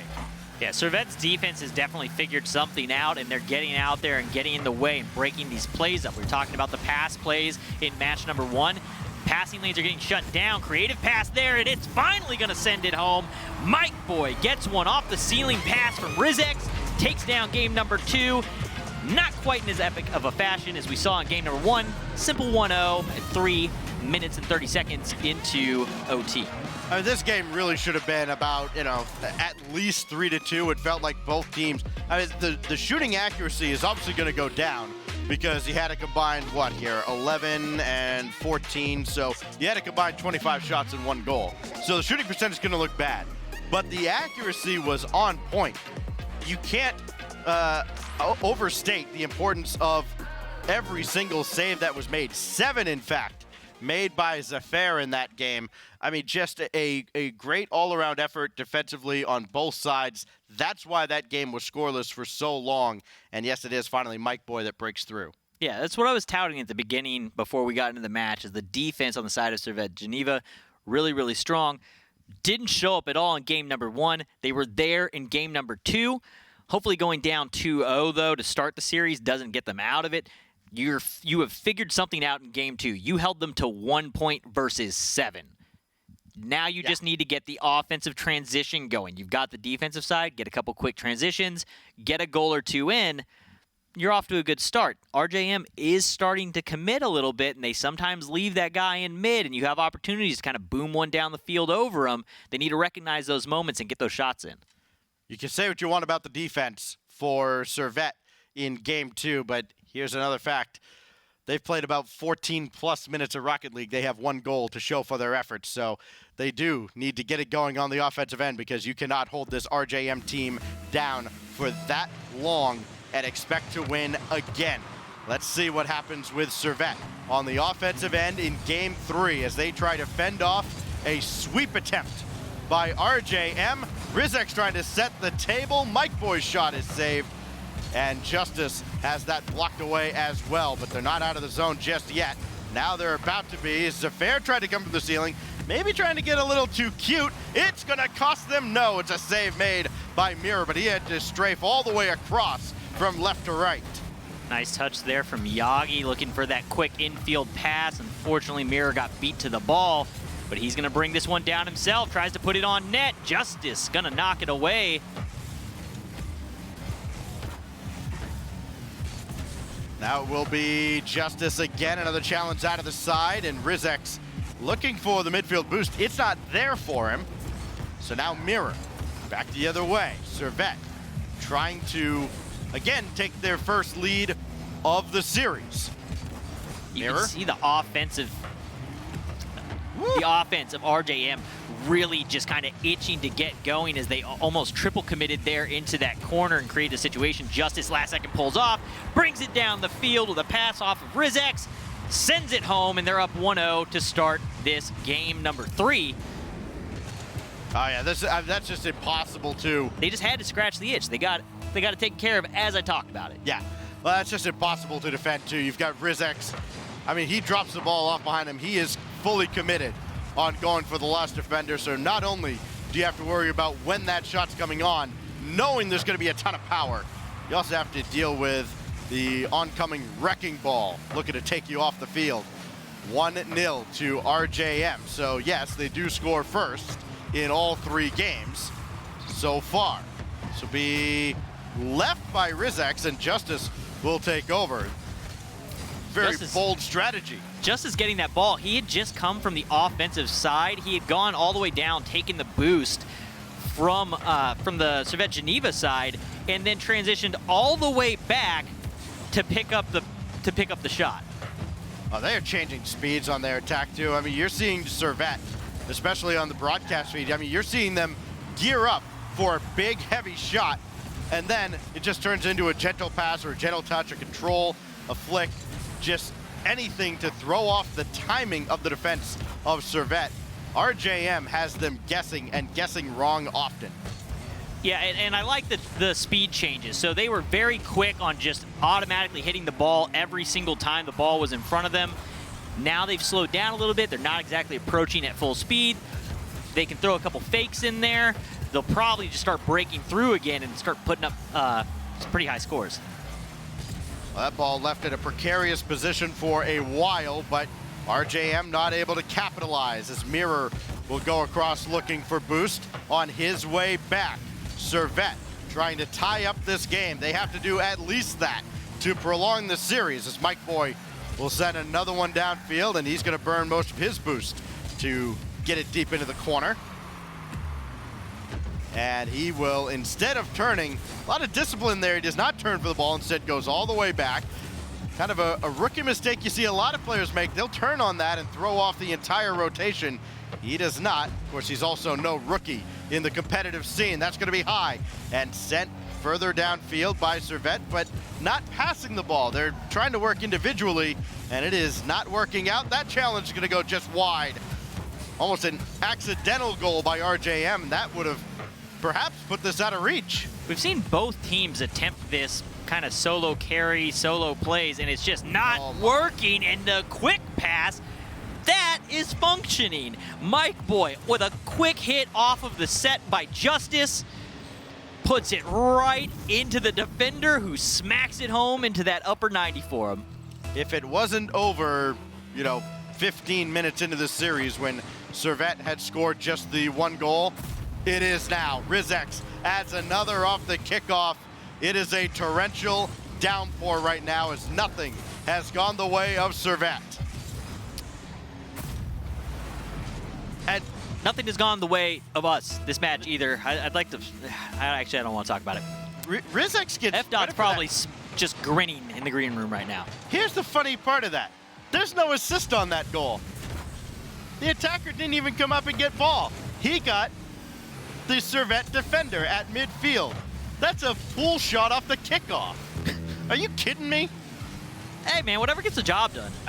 If you're Servette right now, I'm pretty sure you got a petition to have this series not count, right? Because everything that could possibly go wrong has. There's been very little to go right for them. This is one of those matchups that when you start looking at goals per game and shooting percentages and all of these, this is something that's just screwing up your seasonal stats for everyone. Except for Zafair, who had 7 saves or whatever it was in the one game. He looked like an all-star on the defensive half, but the offense right now worries me. This calls things into question for Servette Geneva for the season. We talked about them possibly being that gatekeeper team in the mid. Gatekeeper's not looking real strong right now.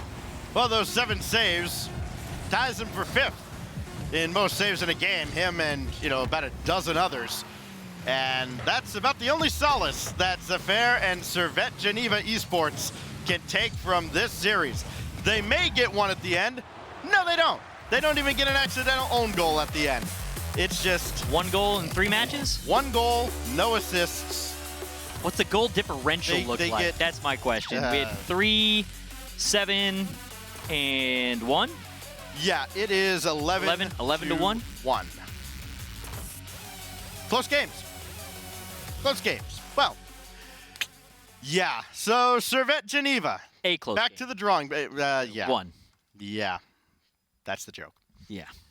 Servette Geneva, they are not in any laughing mood, to say the least. They are going to want to forget this one ever happened as they get swept 3-0 by RJM. We talked about how disappointing RJM had looked in the first couple of matches this season. Boy, did they right the ship. They came through big today. They got the offense going. In the games where they were doing passing plays to get the shots, they were connecting. They were sending things home, even against tons of saves. Servette Geneva didn't look. Game 1 looked rough. Game 3, though, they still looked solid on the defensive half, but those passing plays were just getting through them. RJM getting those passing plays, that's something that they need to keep doing and keep that going throughout the season if they want to make any headway. Well, we've seen a little bit of attention played to the Intel World Open, right? We get a lot of players, a lot of people starting to think about what are the national teams going to look like? Well, you're going to have France versus Germany coming up in our next match. Baguette Squad and Team Vertex comes your way right after this short break. In another week, or will be not.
That's hot.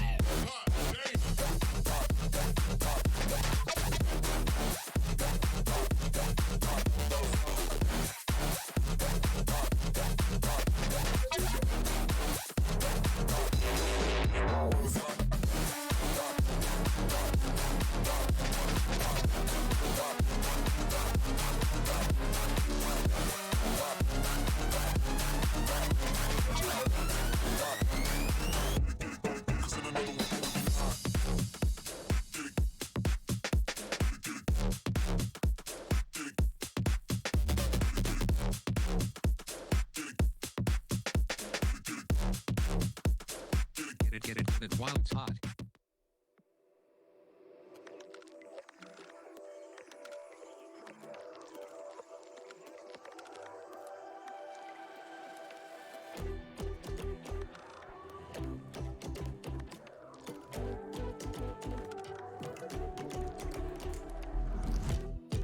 I don't know why I let you, but you had to light a spark in me. Lost control, falling over, getting pulled in by your gravity. Thought that I had figured it out, never felt it rationally, but this sense of urgency has me wondering. Thought that I had figured it out, nothing could get through to me, but this kind of chemistry has me wondering. When you're not around it, all goes black and white. How come I'm not seeing in color? Lost without you, I can't make it through the night. How come I'm not seeing in color?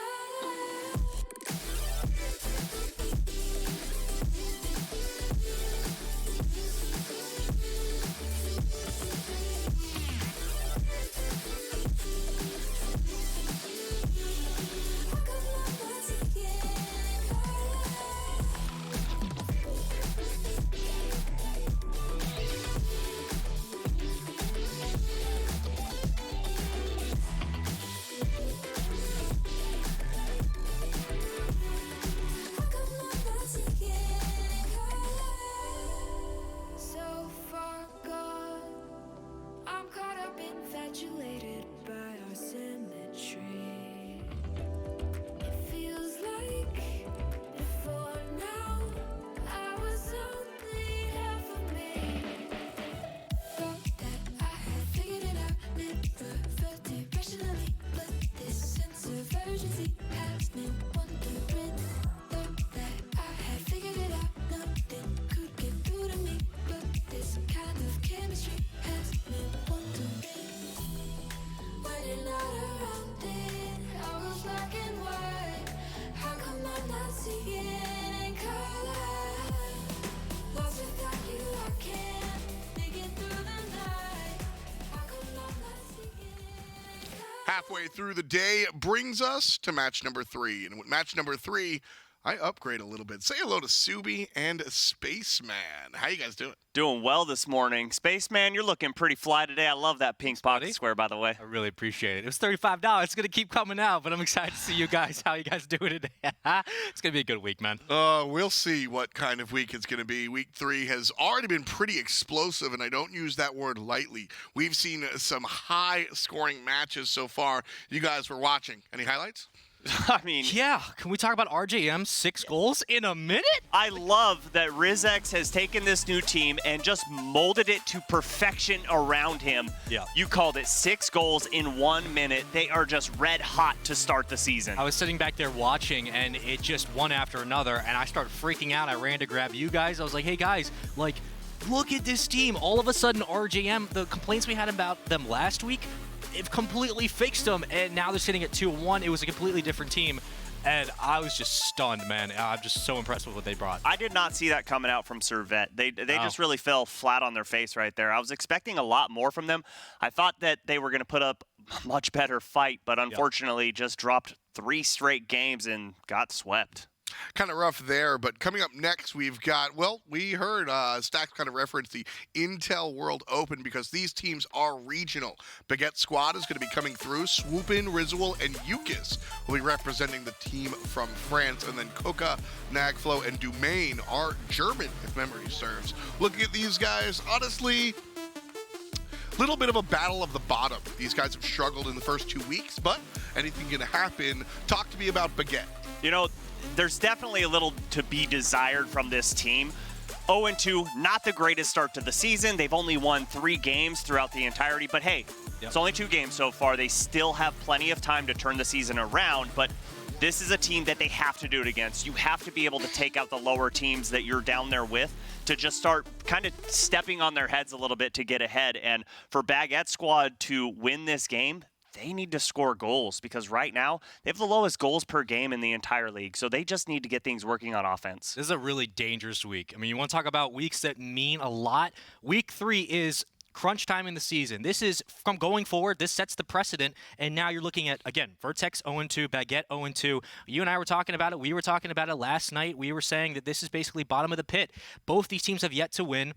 Only team to push it to a Game 5 or past Game 4 in a series was Baguette once. Yeah. Vertex lost 3-1 both weeks, and they lost to Triple Trouble last week. So it's really just a toss-up. Who do you think is going to take it? And I'm worried about the future. If one of these teams drops it, I'm worried about what they're going to do. One of the good things about these teams, and we've kind of focused on the negative, is they have won games in their sets. Like we said, 1-3 and 1-3 for Team Vertex, and across the way, bringing it all the way to 5. So there is some life in these teams, and that's the important part. Sometimes you just watch a team get dismantled, and it's 0-0 and 0-0, and you go, oh, well. Yep. I don't think that's the case with these teams. I don't necessarily see them as number 1, but I don't think they're solidified in 9 and 8. As we look at today here on the pitch, I'm going to ask you your prediction, Subi. Who takes this? Well, you know, you brought up the fact that, Baguette squad has been to a Game 5. Team Vertex hasn't. Baguette squad lost last week to Servette Esports. Yep, and it wasn't close. And we just saw what happened last game against RJM. Who did Team Vertex lose to last week? Triple Trouble. That's a team that has been coming in making statements. Yeah, they dropped the first one of the season, but ever since then, they've been looking hot. So for me, in this matchup, Baguette squad hasn't shown me a lot. Team Vertex, they played one of the best teams in the league. Yeah, good luck winning that one. Yep. But their shooting percentage has been on fire. I don't think Baguette squad's going to be able to stop them. This is the third pillar I'm going to lean on heavily, and I feel like the stool's going to fall this week. It has to for one of these teams. And, again, I'm just worried about what this is going to show for the rest of the season. This is do or die, and if you don't come out and win, whichever side, it's disaster for the rest of the season. My pick is Baguette squad. I'm literally only taking them for this reason alone. Yes, Vertex went up against Triple Trouble. Sure, it was a really hard match. Still 3-1. A loss is a loss. Baguette at least pushed it to a Game 5. They're the only team in this matchup to do so. Even if it's a horrible stat to go off of, the fact that they've made it that far, still experience +1 over Team Vertex. And at this point, that experience could carry you to a win and save your season. I'm worried about the future of both these teams, but I have to take Baguette.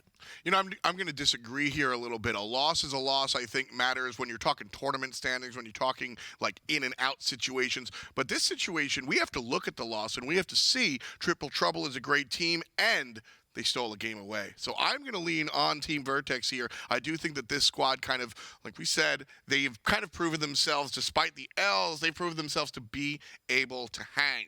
Now, can they hang and then some, get the W? That's going to be a different story. But before we jump in, give me the keys to the game. How does Vertex win this one, Subi? I mean, they just need to not allow goals. Right now, they're allowing the most goals per game in the league. They're allowing over 4 goals a game. You can't do that and expect to win. So they just need to really hold down that back line on defense, make sure they're not pushing all 3 members forward. We've seen that in the rival series. We've seen plenty of teams doing that where they're just sending the house on offense. They need to keep someone back, and I think that's going to be the key to success for Team Vertex. On your side, one sentence, how does Baguette win? Neutralize hot players. Just that simple. Yeah. We'll see which side takes it. Subi, Spaceman, Strangest Stranger. It's Baguette versus Team Vertex. Ready, set, go. If you really want to talk about putting yourself in the trenches, this is the week. This is the matchup. I mean, you got nothing to lose. All the stops come out. What kind of plays can you run? We can only wait and see. But for now, again, looking at 0-2 on both sides. Baguette squad pushed it to a Game 5, lost to RGM Week 1. They lost to Servette last week 3-1. Team Vertex 0-2. Lost to Triple Trouble 3-1 last week. Again, a powerhouse squad, but nonetheless. 3-1, 3-1. What that tells me is that they weren't able to capture momentum in any of the series. They weren't able to swing it. They weren't able to fire back. It's just, I'm worried. Subi, I'm really worried, man. But I feel like this could be a big momentum boost for one of these teams if they come out this week. I mean, this is so important for both of these teams in this matchup. And you see a whiff off that back wall. Coca can't get down in time. And just like that, Ukis gets goal 1. And when you're coming into do or die week, this is one of those moments where you have to strike early. You need all the momentum you can get. There's a quick goal. And that's all it really needs to happen. Baguette able to find first goal here week 3. Still 4 minutes to work with. I mean, we've seen 8-goal games, 7-goal games today, so anything is entirely possible. Rizal now trying to extend the play, gets knocked away into the sidewall as Dumaine gets his last touch. Passed forward for Coca, who doesn't follow up, but that's okay for now, as Baguette will send it the other way, and I don't believe they had a player there in rotation. Ukis and Rizal now fighting for that ball in the challenge corner. Oh, that's a good pass. Nagflo, I think, should really hold off on that shot and allow Dumaine to come in. Had a much better angle. And another good infield pass. That's 2 in a row we've seen so far from Team Vertex. They just haven't been able to connect on the passing plays. And it looks like for now, Vertex is just trying to spread the field. Here comes 2 players on the challenge. They do win it in the air. It's going to go off the back wall. And Dumaine will continue to follow it up. He extends it out. Coca does get the pass, but it's sent back into the corner. Coca now pushing it up for a teammate. There was a chance, but nothing really happened. Wolfgang now following back. Nagflo trying to stay behind as Dumaine and Rizal still fight for control. Ukis does get the punch out. Ukis was not able to get the second touch, and that pass goes nowhere. Stalled out. That's a dangerous play there from Nagflo. Bumped his teammate, and Rizal takes out Dumaine. Net's open, but a booming clear down the field. Coca puts the shot on, but good rotations from Ukis there to close off the net. Slow off the start for both teams. Other than that first goal, individual hits has been the story so far. Here comes an individual carry. Nope. Back to Rizal. Oh, what a redirect! Still nothing happening just yet. Nagflo does win the interception and the challenge. Here comes a shot. Ukis couldn't redirect it down, and it's still up. The demo in favor of Vertex. Let's see if they can now push this forward for an offensive assault. Oh, whiff off the side wall. Dumaine had Nagflo streaking down the center of the field. Could have made a beautiful passing play. But again, another pass towards the top of the box, just a little too far forward. Team Vertex starting to heat up on offense, but still can't get those passes reeled in tight enough. Oh, Dumaine finding the top of the post. Sneaks it right on in. Okay, what an angle on this shot. Goes off the right wall all the way to the left post and just curls it underneath the crossbar. Tie ball game as we near halftime. It's a good confidence shot, and Vertex is able to tie it up in a very, very crucial game 1. Here comes Nagflo over the top. It bounces off the backboard after being touched last by Baguette squad. And now Ukis tries to set up for a teammate. He accidentally centered it for Vertex. Here comes a player going for a chance. Off the backboard again. One in traffic by Baguette squad. Still in their half. Ukis does go up for a touch and sent back the other way. Off the start, Subi, what are you seeing from Team Vertex other than the response goal? I mean, they seem like they're playing a bit passive off the start. They played passive in the first, I guess, 30 seconds, you could say. But ever since then, I feel like they've controlled the pitch.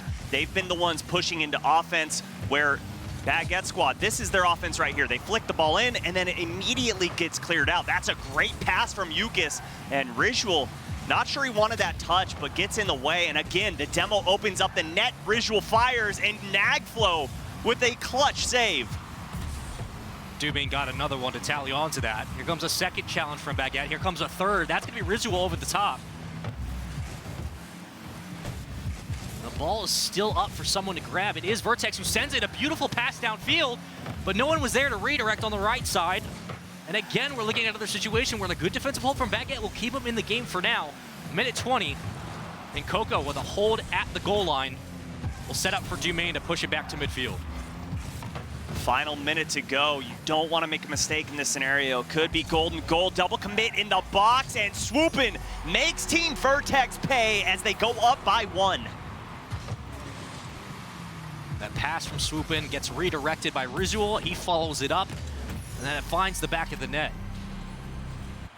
And one thing that I've noticed about Team Vertex after watching their film from the previous 2 games that they've had this season is we just saw it. Double commits in the defensive end is what they get scored on. It's not due to great fancy offensive plays from their opponents, just simple mistakes. It's kind of how both these teams' league so far has gone. Just simple mistakes that have kept him out of the win column for now. It was a cross aside. Yukis wasn't really in a good position. However, it was centered for a teammate. That was Swoopin, I believe, who tried to come over. Here comes Yukis with a second shot, and he's able to find it. Now up 3-1. Adding to the lead just by 1, and you see 2 members once again pushing that right post. Nobody stayed home. Yukis found the opening. With 36 seconds left, this looks like a Game 1 win for Baguette, as they found the tiebreaker and the go-ahead to hopefully steal an early win here.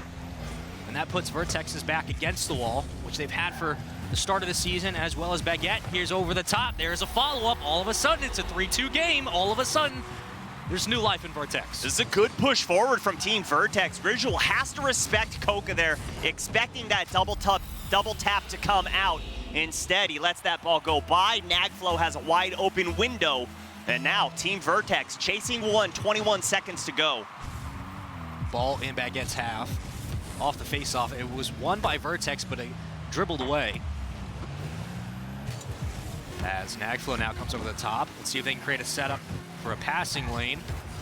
And right now it's centered. That's going to be Coco who pushes it forward. Now trying to extend the play. Don't let it touch the ground, and it does right off the corner. But Baguette's going to take game 1. A score of 3-2.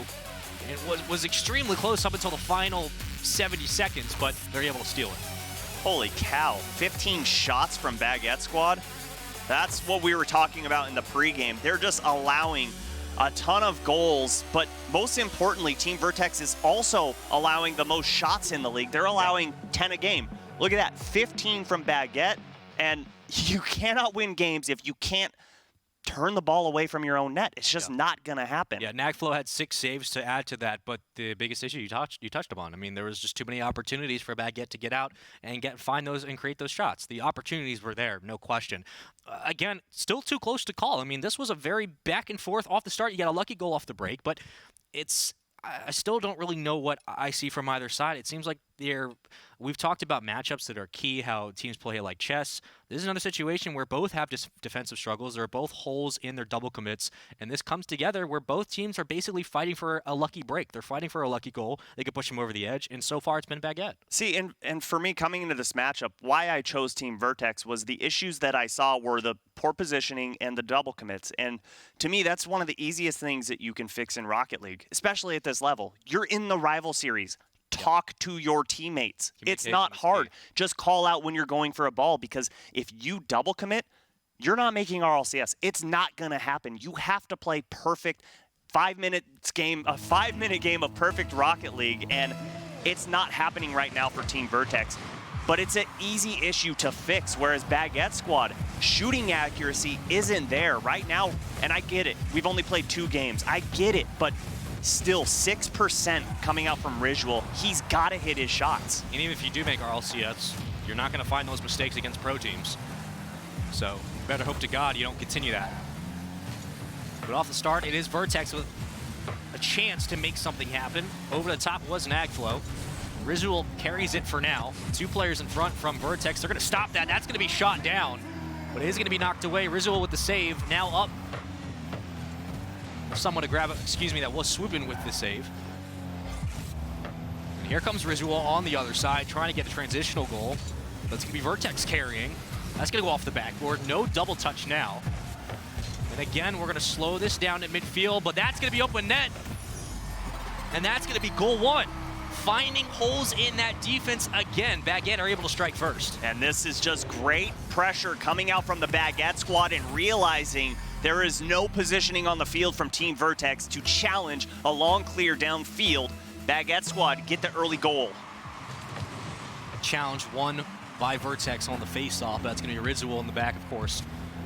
You'll see him hovering behind, waiting for players to move up past midfield. And if they miss a hit, then he falls to punish. That's going to go off the backboard. Swoopin does connect with it. Now he's carrying to midfield, extended the play into the corner. Rizzuel coming over, trying to make a chance or an opportunity, as Yukis does have a stop, but that's going to bounce right off his car. No!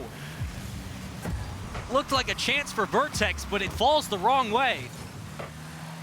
Oh, this is going to be a dangerous one, too. I like the fact that they keep going up, forcing Baguette squad to use a lot of boost.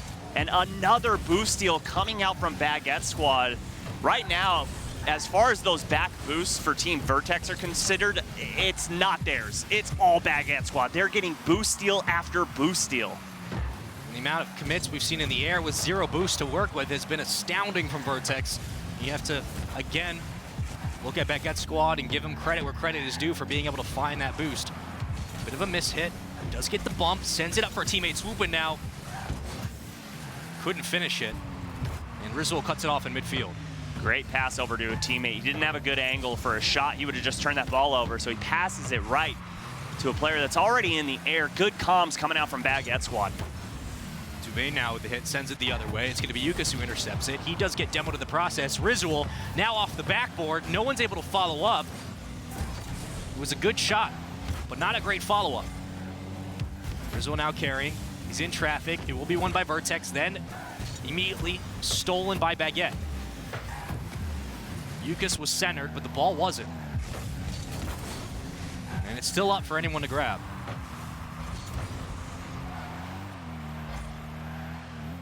Coco gets a hit. Here comes Rizzuel over the top. Who's going to fall? It's going to be Yukis. No, it's going to be taken away at the last second. Vertex with a good defensive hold, but again, they've been playing from the back of their own half for about a minute now, and they have not been able to find any momentum at midfield. So far, only 3 shots coming out from Team Vertex. Offense just so hard to find here. Good demo to open up the field, but no one follows that ball into the corner. That's going to lead to an offensive turnover, but they still have possession. Dangerous clear by Rizzuel there, and a good bump by Nagflow. You see Team Vertex starting to play a little dirty in the offensive half. Nagflow didn't get the challenge he wanted, as we go back and forth again. Closing in on about 80 or so seconds. Dumaine goes up. And Rizzuel will fall at through, and that should be a goal. No, Nagflow again finding himself in the middle of the mix. Koga gets a good hit towards midfield. That's going to be back to Rizzuel. It's going to be intercepted again by Baguette squad. They're able to cut it off in midfield, but they have not been able to finish these plays. Beautiful pass, just off target. 1 minute to go. Team Vertex really starting to warm up. The double tap almost found a home, but Yukis was there to close the door. Finding some life from Vertex. It's only taken about 4 minutes. And that's a dangerously held ball. Hung a little too long for my liking. As I believe that was Nagflow who sends it into the corner. Here comes a follow-up. It's blocked away. That's Rizzuel again. That's going to be a shot to the top of the post. And we're looking at a tie game with 30 seconds. Heck of a shot coming close. Good pass from Nagflow there to just make the defender dive. And a nice pinch off the ground to go under the crossbar. That's a hot shot coming quick. It was Baguette who was able to control midfield, but off the boards was Vertex. And that follow-up won't connect. Nice try, Swoopin', maybe next time. Oh, that's going to be a dangerous redirect. This should be an open net. And it's popped up. No one, I believe, followed.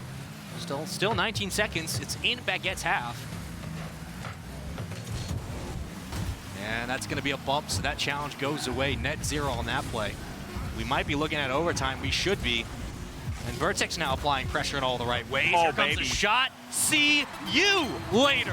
2-1, 3 seconds. Dumaine pulls out the binoculars, sees his teammate coming down midfield, and Koka launches this one on target. Swoopin', not expecting it that fast. No way you're saving it, and this kickoff, so crucial for Baguette squad. That should be all that she wrote for game 2.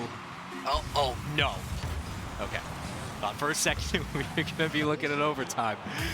And it drops down, and that's going to be game 2 to Team Vertex. Back and forth we go. This will probably go the distance to game 5. It's going to be 1 assist, 2 saves for Nagflo. Of course, the crucial tying goal from Dumaine, and Coca, who steals the show. And again, I haven't seen a lot. And again, back to what we talked about, Baguette didn't see a lot. They were controlling midfield a bunch, but some of those commits on finishing plays were not good. And looking at Team Vertex, they were slow off the start, but you could tell. It took them a little bit of time to get forward. Once they did, I mean, the amount of commits we saw, they changed some of their rotations.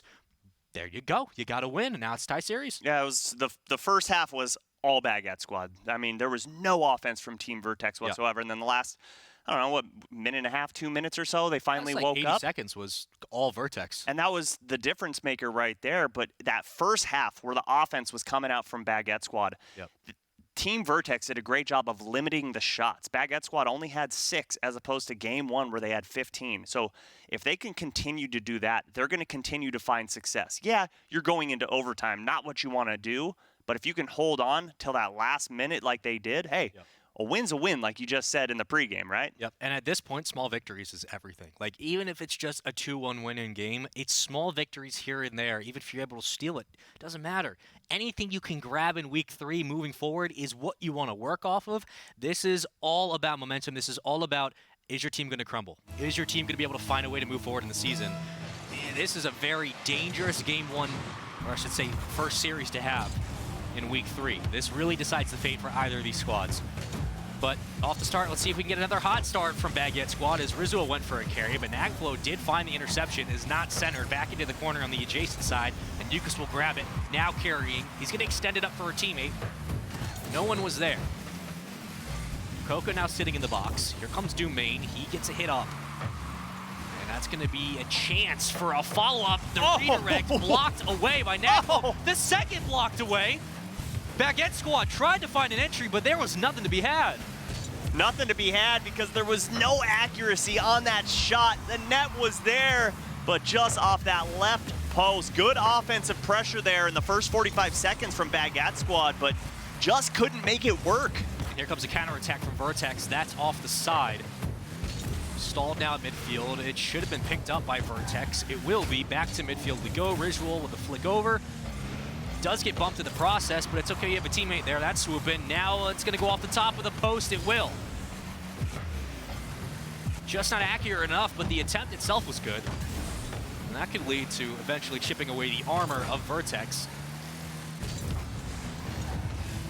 Still slowed down at midfield. It's basically just been a chess match for the majority of this series to start. We'll see who can strike first. Oh, great challenge from Yukis. Coca's got to go up and use a lot of boost and put that ball where he didn't want to, but good challenge from Dumaine and a better pass. But no one expecting that to go to the top of the box, and out comes Rizzual pushing this ball back into the orange half, and Baguette squad looking to get to work once again. They have 3 players stacked in their box. Now they have to begin to move out. You don't want to get turtled and pinched. Again, another good hit. Rizzual's going to follow it. Oh, teammate, I believe that was Swoopin, who went to get boost instead. As Nagflo tries to carry, he does get it down, but it was knocked away. Stolen at the last possible moment. Baguette playing great defense in transition. I'm still loving these infield passes that Team Vertex are trying to formulate. They're not connecting, but the idea is there, and we saw it in overtime. All you need is one, and it is going to find the back of the net. Similar situation with what we saw in game 2 of the midfield presence by Baguette squad has been almost perfect. It's been about finishing and executing. That's been the big thing for both these teams. That ball is going to find its way downfield before it gets picked up and sent the opposite. Coca now hits it up. It's going to be Dumaine who follows it with the redirect. Coca tried to stuff him in the box, couldn't get the dunk. And still, these interceptions by Baguette have been perfect on the challenge. The only problem is, how do they follow it up? Here comes a transitional chance. That's an opportunity for a goal, but no one was there. And now on the other side is Nagflow. He's got one defender to beat. He stops and he gets the goal. Nagflow, are you kidding me? Goes up in the air and brings the ball down and just kills it on the goal line and then pinches it off of Yukis. Great challenge in the box. Nagflow showing up huge here in game number 3.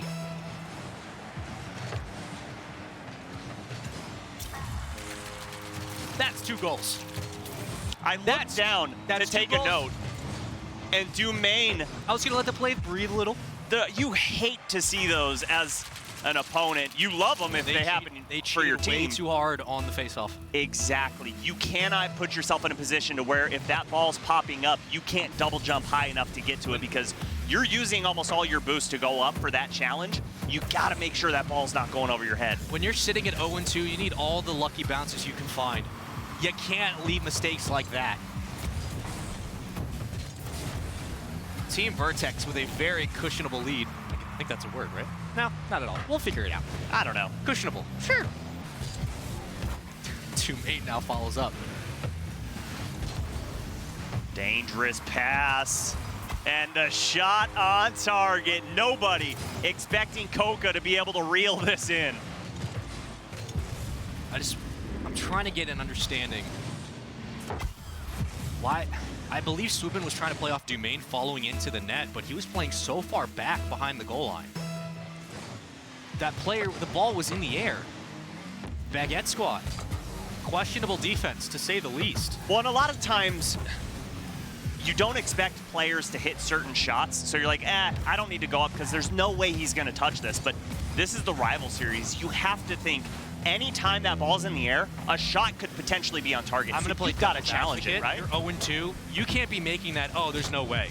You don't have the luxury of making that decision. You got to challenge. Double commit. This should be another opportunity.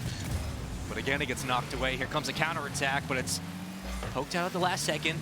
Slowed down into the corner. A second challenge does redirect it, but it's easily taken away.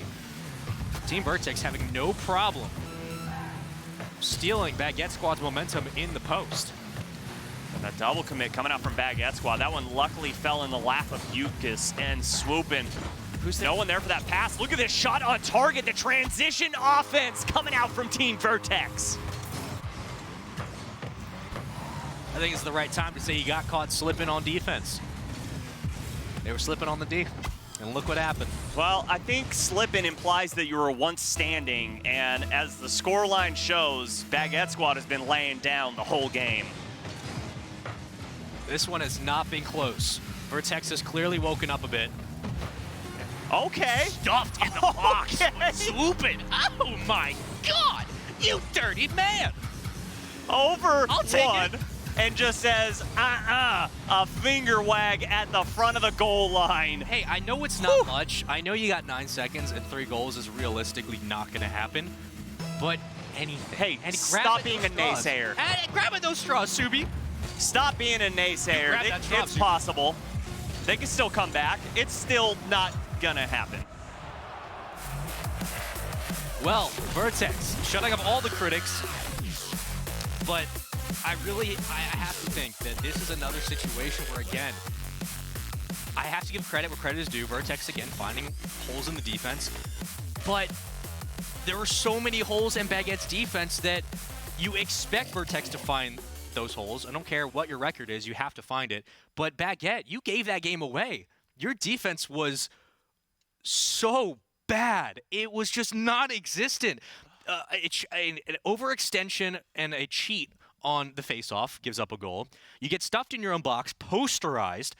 You give up a couple opportunities at midfield. And then incredibly interesting double commits that led to nothing. You allow a goal where you're just going, and I don't think he's going to get that, but you're 0-2, and you don't have the luxury of saying, I don't think he's going to get that. You got to go get that. And you're like, oh, look, there he goes. There he goes. That's not a shooting star. It's the ball going into the Your net. backs are against the wall. The thing I think that's missing is life. There's no life in this team. Baguette, at least Team Vertex has found some. Well, like, Baguette has no life. There's nothing It's from them that I'm hard seeing. to keep your life going when you continually double commit on offense. They have great offensive pressure, but they give it up themselves because they send 2 for a ball. That's an easy turnover. That's an easy transition play from Team Vertex. And that's the difference maker. That coupled with the low amount of shots, only 7 from Baguette Squad in this match once again. Yeah. So the storyline is if Team Vertex holds a team to single-digit shots, they're coming out with the W. Here's the insight I didn't do in my analysis. Team Vertex, of course, lost to Triple Trouble last week, 3-1. You play good teams, usually you pick up a thing or two. You play sometimes teams that are learning to adapt play to their opponents. I should have at least looked at that aspect to think maybe they picked up some skills, because now they're really showing that that 3-1 loss, yeah, it was bad, but they learned a bit. Oh, baby, that would have been disgusting, and that's just as nasty. Nagflow opening up Game 4 with an early goal. And that's a good pass from Dumaine. Coca with the redirect off the backboard, and Nagflow, yeah, I'll take it. I love it. That looks great.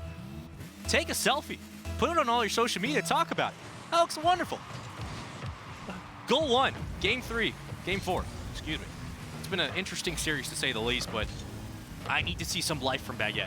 I like that play from Ridgewell going in the box, trying to get Nagflow out of the picture, but the accuracy just not there. The shot nowhere near target. And now Team Vertex sitting comfortable here in Game 4, up by 1, still an eternity to go in this game. Plenty of time from Baguette Squad to really claw their way back into this, but they got to get to work early. We need to see something because the pass is there, but no shot coming out. And stop throwing your pen. I know you wanted it to happen, but it didn't, okay? Ridgewell was not in the right spot, and that was not a great center.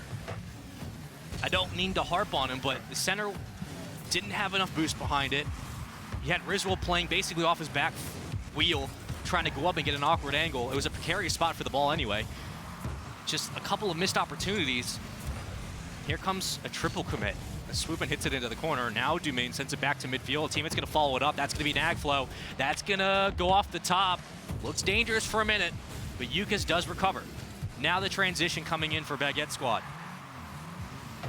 And like, Baguette Squad are going for boost steals, but they're going opposite corner. We're like, it doesn't really matter. Team Vertex isn't looking to get that back boost all the time. They're looking to be full aggression. A double commit that could punish him.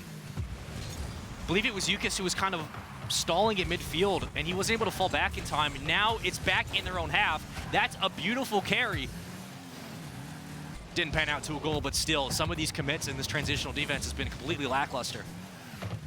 And we're 1/2 in, almost. We're 15 seconds away from that. If you had to guess, how many shots have Baguette Squad had?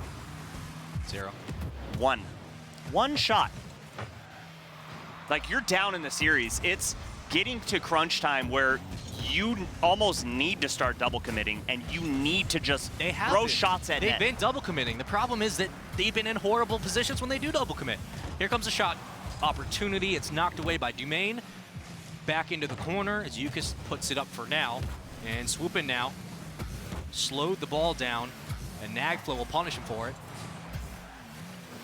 And up for grabs. What I'm seeing from Baguette is a lot of high hits with no power behind them. They're leaving the ball up for challenge, and Team Vertex has won it every single time. So, I mean, you can't take away credit right now from Team Vertex because by no means am I trying. It's not Baguette Squad playing super poorly because they're still playing decently. But Team Vertex is just doing the perfect thing to counter the play from Baguette Squad right now. But again, this comes down to how badly do you want to win in week 3? If you're playing just good enough to stay in the game, but you're not finding a way to adapt, you have to find something. You have to start switching it up. I mean, some of these hits have been extremely questionable. No boost to work with for a team that was great at stealing boost in game 1 and 2. They have been struggling in game 4, and their backs are against the wall. A minute 15. You need a goal. This could be one. No, Swoopin doesn't get a good hit down. Yukas now trying to follow in pursuit. It's extended to the corner. Coca cuts it off. Swoopin on the challenge, goes right underneath Coca. Now Coca carrying by his lonesome, but it's knocked away, and Yukas again will find the ball. Is anyone going to be able to follow up? It's open in net, and it's knocked away, but set back down. Yukas does get a goal, and with 49 seconds, this is what they were asking for. And he goes up, touches the ceiling. So as he's falling, the entire time he has that flip left over, waits till the perfect time to bait that defender out of net and puts it on target. Great shot there. I love the individual gameplay we just saw coming out there. They needed something, man. They needed a break. This is it. You got 36 seconds. You got to extend this game and extend it to a game 5. Here comes a carry from Nagflow. Dumaine was ready for it, but so was Swoopin. That ball's going to hover for now. As Baguette squad again will get the challenge and the win, but never mind, it's back into the corner. Still up. It's going to be Nagflow who carries it over the top. That's going to go off the top of the post, but Swoopin does get the last touch. Again, a double commit will come out in the air. He's still on boost. Oh, that might be a dunk for a second. Here comes Nagflow. Oh, no. It's a transition opportunity. No! Swoopin, he finds the net. Oh, Nagflow, what were you doing? What is the turn here? A poor touch and a poor challenge, and Swoopin with the backdoor shot. The defender not expecting it. And they're going to steal game 4. What in the world is this series? Oh my. Oh, you just got you look silly. Oh, I know Nagflow's in his comms right now, just quiet. He hasn't said anything. Oh my goodness. Swooping with the luck just perfect. So the storyline isn't that if Team Vertex can allow a single-digit shot, they're going to win. That went out the window. It was true for 2 series, okay?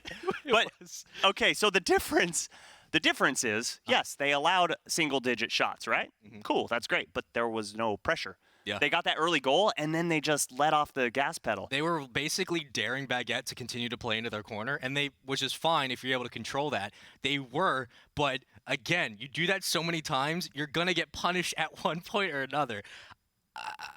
I am surprised. A breakdown in defense in the final couple of seconds from Vertex lets that game slip. They had an opportunity on a double commit. In like the last 10 seconds, they had a chance. They didn't get the hit. I believe it was Swoopin who knocked it up.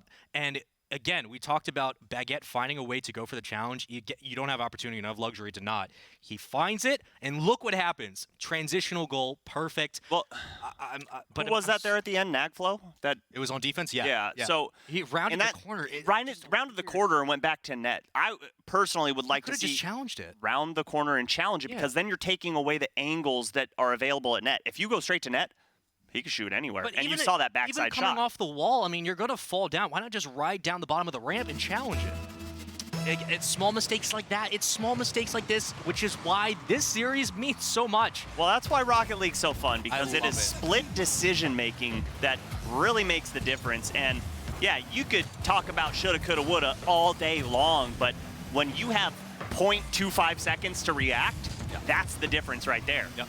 Again, lucky bounces. It's everywhere. Coca gets the save, and Yukas will cut it off in midfield. Dumaine couldn't really carry it forward. That's not a problem. Nagflow's going to send it into the corner, and Swoopin takes it away. Now underneath is Rizul. Does get a precarious carry. And Nagflow now will respawn. That's going to go off the side of the wall. Still a slow start for either side. And that looked like it was a challenge and a win by Baguette. No one was able to follow it up. Another save for Coca. Let's see if they can make something happen here. There it is. Oh, great defense from Nagflow. He did what he should have done in game 4 right there. Took away all angles, challenged the ball at the point of contact. And into the corner for Dumaine. He's got boost now, but it's immediately stolen by Rizul. It's up for Yukas to follow through. It's off the back of the board. No one was able to follow it up. Swoopin was in net, but he tried to extend the play. Of course, they were looking for a good bounce. It didn't come through. Now a transitional opportunity as Team Vertex is going to carry. It's a bad flip over. No center for the redirect down, but that's okay. You have boost. Now Nagflow following. Can anyone get there? It's touched off the back wheel, but it's good enough for Yukas to send down. Swoopin not able to follow through. Great plays from either side, but no one's able to finish. Ooh. And there is Coca, the man. 1-0 Team Vertex in Game 5. comes off the sidewall at midfield and feathers that boost beautifully just towards net, and Yukis can't get the touch on the ball. He's got to try however he can to roll left in that situation. So difficult to do. And just like that, Team Vertex once again take the lead. You're up 1-0 now. How are you gonna make it work? Bates a player out of the box. But you need more goals. As we saw last game, slipped away from him. Here comes Dumaine for the challenge. He doesn't win it. It's into the corner of Vertex. Now up. It's gonna be Coca who grabs it, sends it down. Dumaine with the demo. Good defensive demo to give Nagflo some space. Nagflo missed that side boost, and Dumaine got demoed, looking for it, but out of position is Baguette squad. Coca and Nagflo team up on this shot. That's such a huge goal. It puts so much pressure on Baguette. And another open net. This is what, 2 or 3 opportunities on goals they've had that have just been open nets from Baguette. Yeah. And Coca gets his 10th goal of the season with that one. Great job on defense and finding a way to extend the play is Team Vertex, showing that they've learned a little bit from their loss last week. And that flip reset doesn't go anywhere.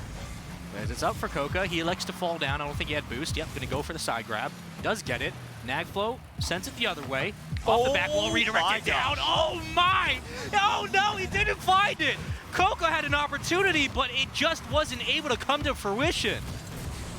That angle was nasty. Oh Oh my. One of those plays where you go, can we let him have another shot at it? I wish it connected, man. Nagflo now stalls it at midfield. That's going to be Dumaine with a soft touch over. Should be an easy handle for Yukis. It is. Dumaine with very little boost. And Swoopin's coming backside right now. He had nothing in the tank, and he goes up for a double commit. Baguette squad starting to feel the pressure. Another infield pass on target, but Yukis gets the save this time. We're getting crunch time, minute 40. Here comes Yukis, couldn't get the dunk. It's taken away. Dumaine now carrying on the ceiling. Oh, it's interestingly taken by both teammates. That's a demo. And a demo on the other side, so still at 2 men apiece. Back to full numbers we go. That's a bump up. See ya. Follow it up. And again, stalling as Baguette, but they got to find something. And that's going to be up for Yukis. Here comes the center. This could be an opportunity, but no power on the shot. I think he was trying to catch that. That one got a little too far in front of him. You hate to see it. But 1 minute to go. It's getting to that point where you want to start sending players a little closer to that ball, and they get the save, but another shot comes out. Rizwal turns it away. Coca keeps the pressure alive, but Rizwal bombs it downfield to a teammate. The 1-2-1 combo too high, and the shot off target on the triple commit. That was a dangerous center by Vertex that allowed that play to unfold, and they couldn't find an answer. Now we go back the other way, and a failed commit. You missed a hit, and that could just spell disaster. You got 30 seconds. These mistakes are costing them.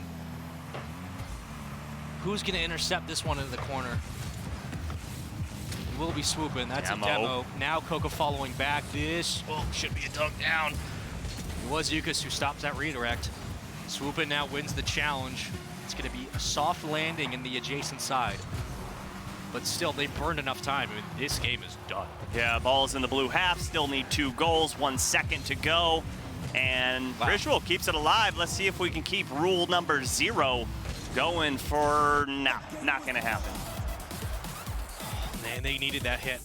That was such a great opportunity. But again, the unspoken, I guess we've spoken about it a lot, actually. It's just Baguette's failure to find execution on plays. 2 goals by Coco, great defensive hold, 6 shots, 2 saves, 2 goals. Everyone did their job. Vertex find their first win in Rival Series. Baguette fall to 0-3, and it wasn't an impressive series from them off game 1. Sorry, I should say game 4.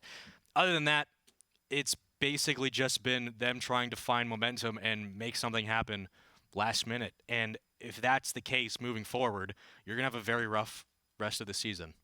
Yeah, and I'm looking at my stat sheet right now, and for a team to be successful in the Rival Series, you got to see all 3 members getting involved, whether it be goals, whether it be assists. And Rizzual had 3 games with neither of those, and Yukis had 3 games with neither of those. So this team has got to find a way to get the passing plays working and allow them to develop.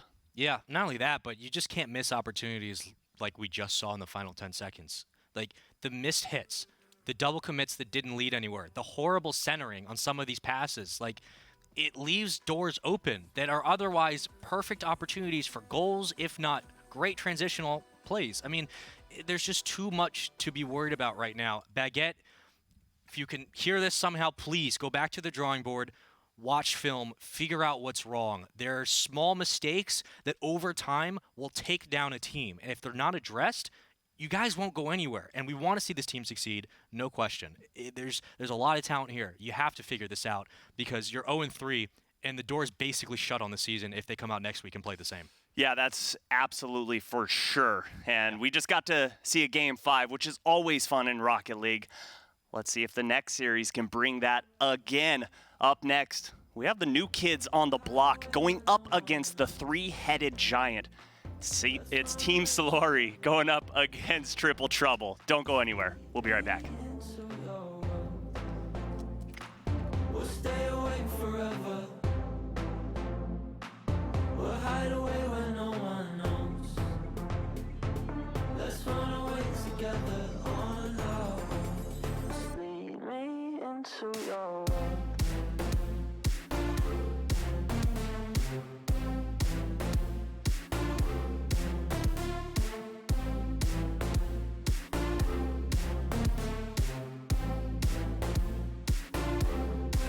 Waiting for no one. We're headed straight up for the sun. They'll never notice. We'll take these cities on our own. And all I know is that we lost time. If we stay right here, we could free ourselves inside. We'll stay awake forever. We'll hide away where no one knows. Let's run away together. Just lead me into your world. We'll stay awake forever. We'll hide away where no one knows. Let's run away together on our own. Just lead me into your world.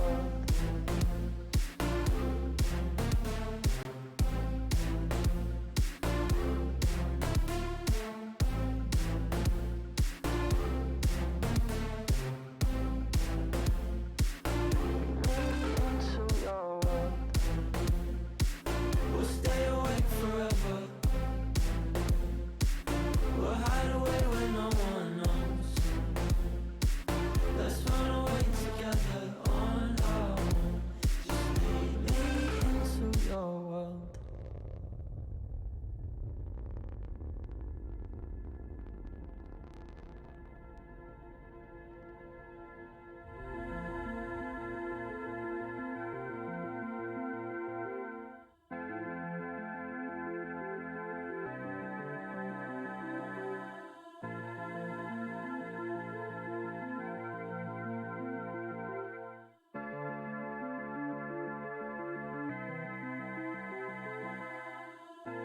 Oh, I dream just to be where you are. In a world I can see where you are. Though you are meant to be.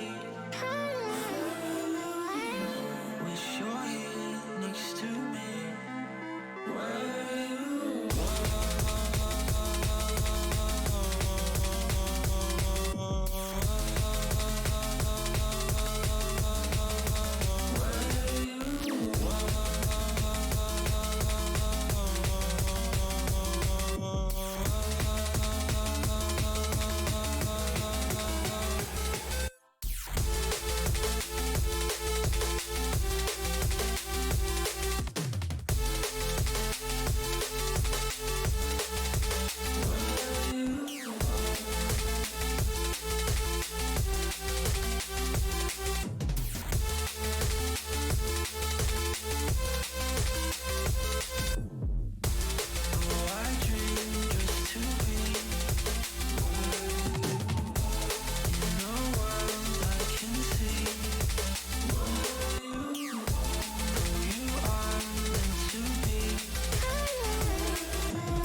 Solary, Triple Trouble. That's what we've got left. It's the last one for our European afternoon.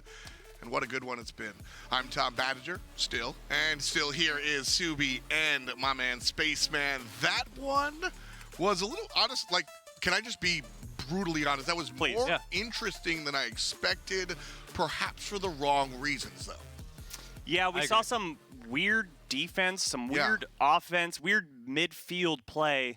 But ultimately, I think we saw Team Vertex grow, and we saw them counter a team. They opened up and looked flat on their feet. And then game 2, they countered perfectly. Yeah, I was basically who grew more over this season. Like, from last week to now, that's all we were looking for. We're not looking for expert plays. We're not looking for stellar performance. We're just saying who's going to survive this week. Vertex looked like they picked up some things from their loss to Triple Trouble last week. But other than that, again, these Vertex has a long way to go. Baguette has a long way to go. I hope they're able to figure it out. What I thought was interesting was even just in this set, we saw some growth. I mean, game 2, like I said, if I'm allowed to be honest, was kind of just bad Rocket League. And then game 3, 4, and 5, we saw these players kind of step up. Dumaine stepped in, started scoring, and doing some interesting things for the teams. We saw them both kind of adjust and adapt, and that's the best that you can hope for when you see the bottom side of the rival series. These are where these bubble players wind up. They want to spend a year or two in the rival series, and this is how you hone those skills. So a nice look for match number 3 as we go from the bottom to sort of the midway. We've got Triple Trouble versus Solary here. Solary will be on the left-hand side, Meloshisu, Exotic, and Kyrian. And then, of course, Triple Trouble, Bluey, Tadpole, and Rix Ronde.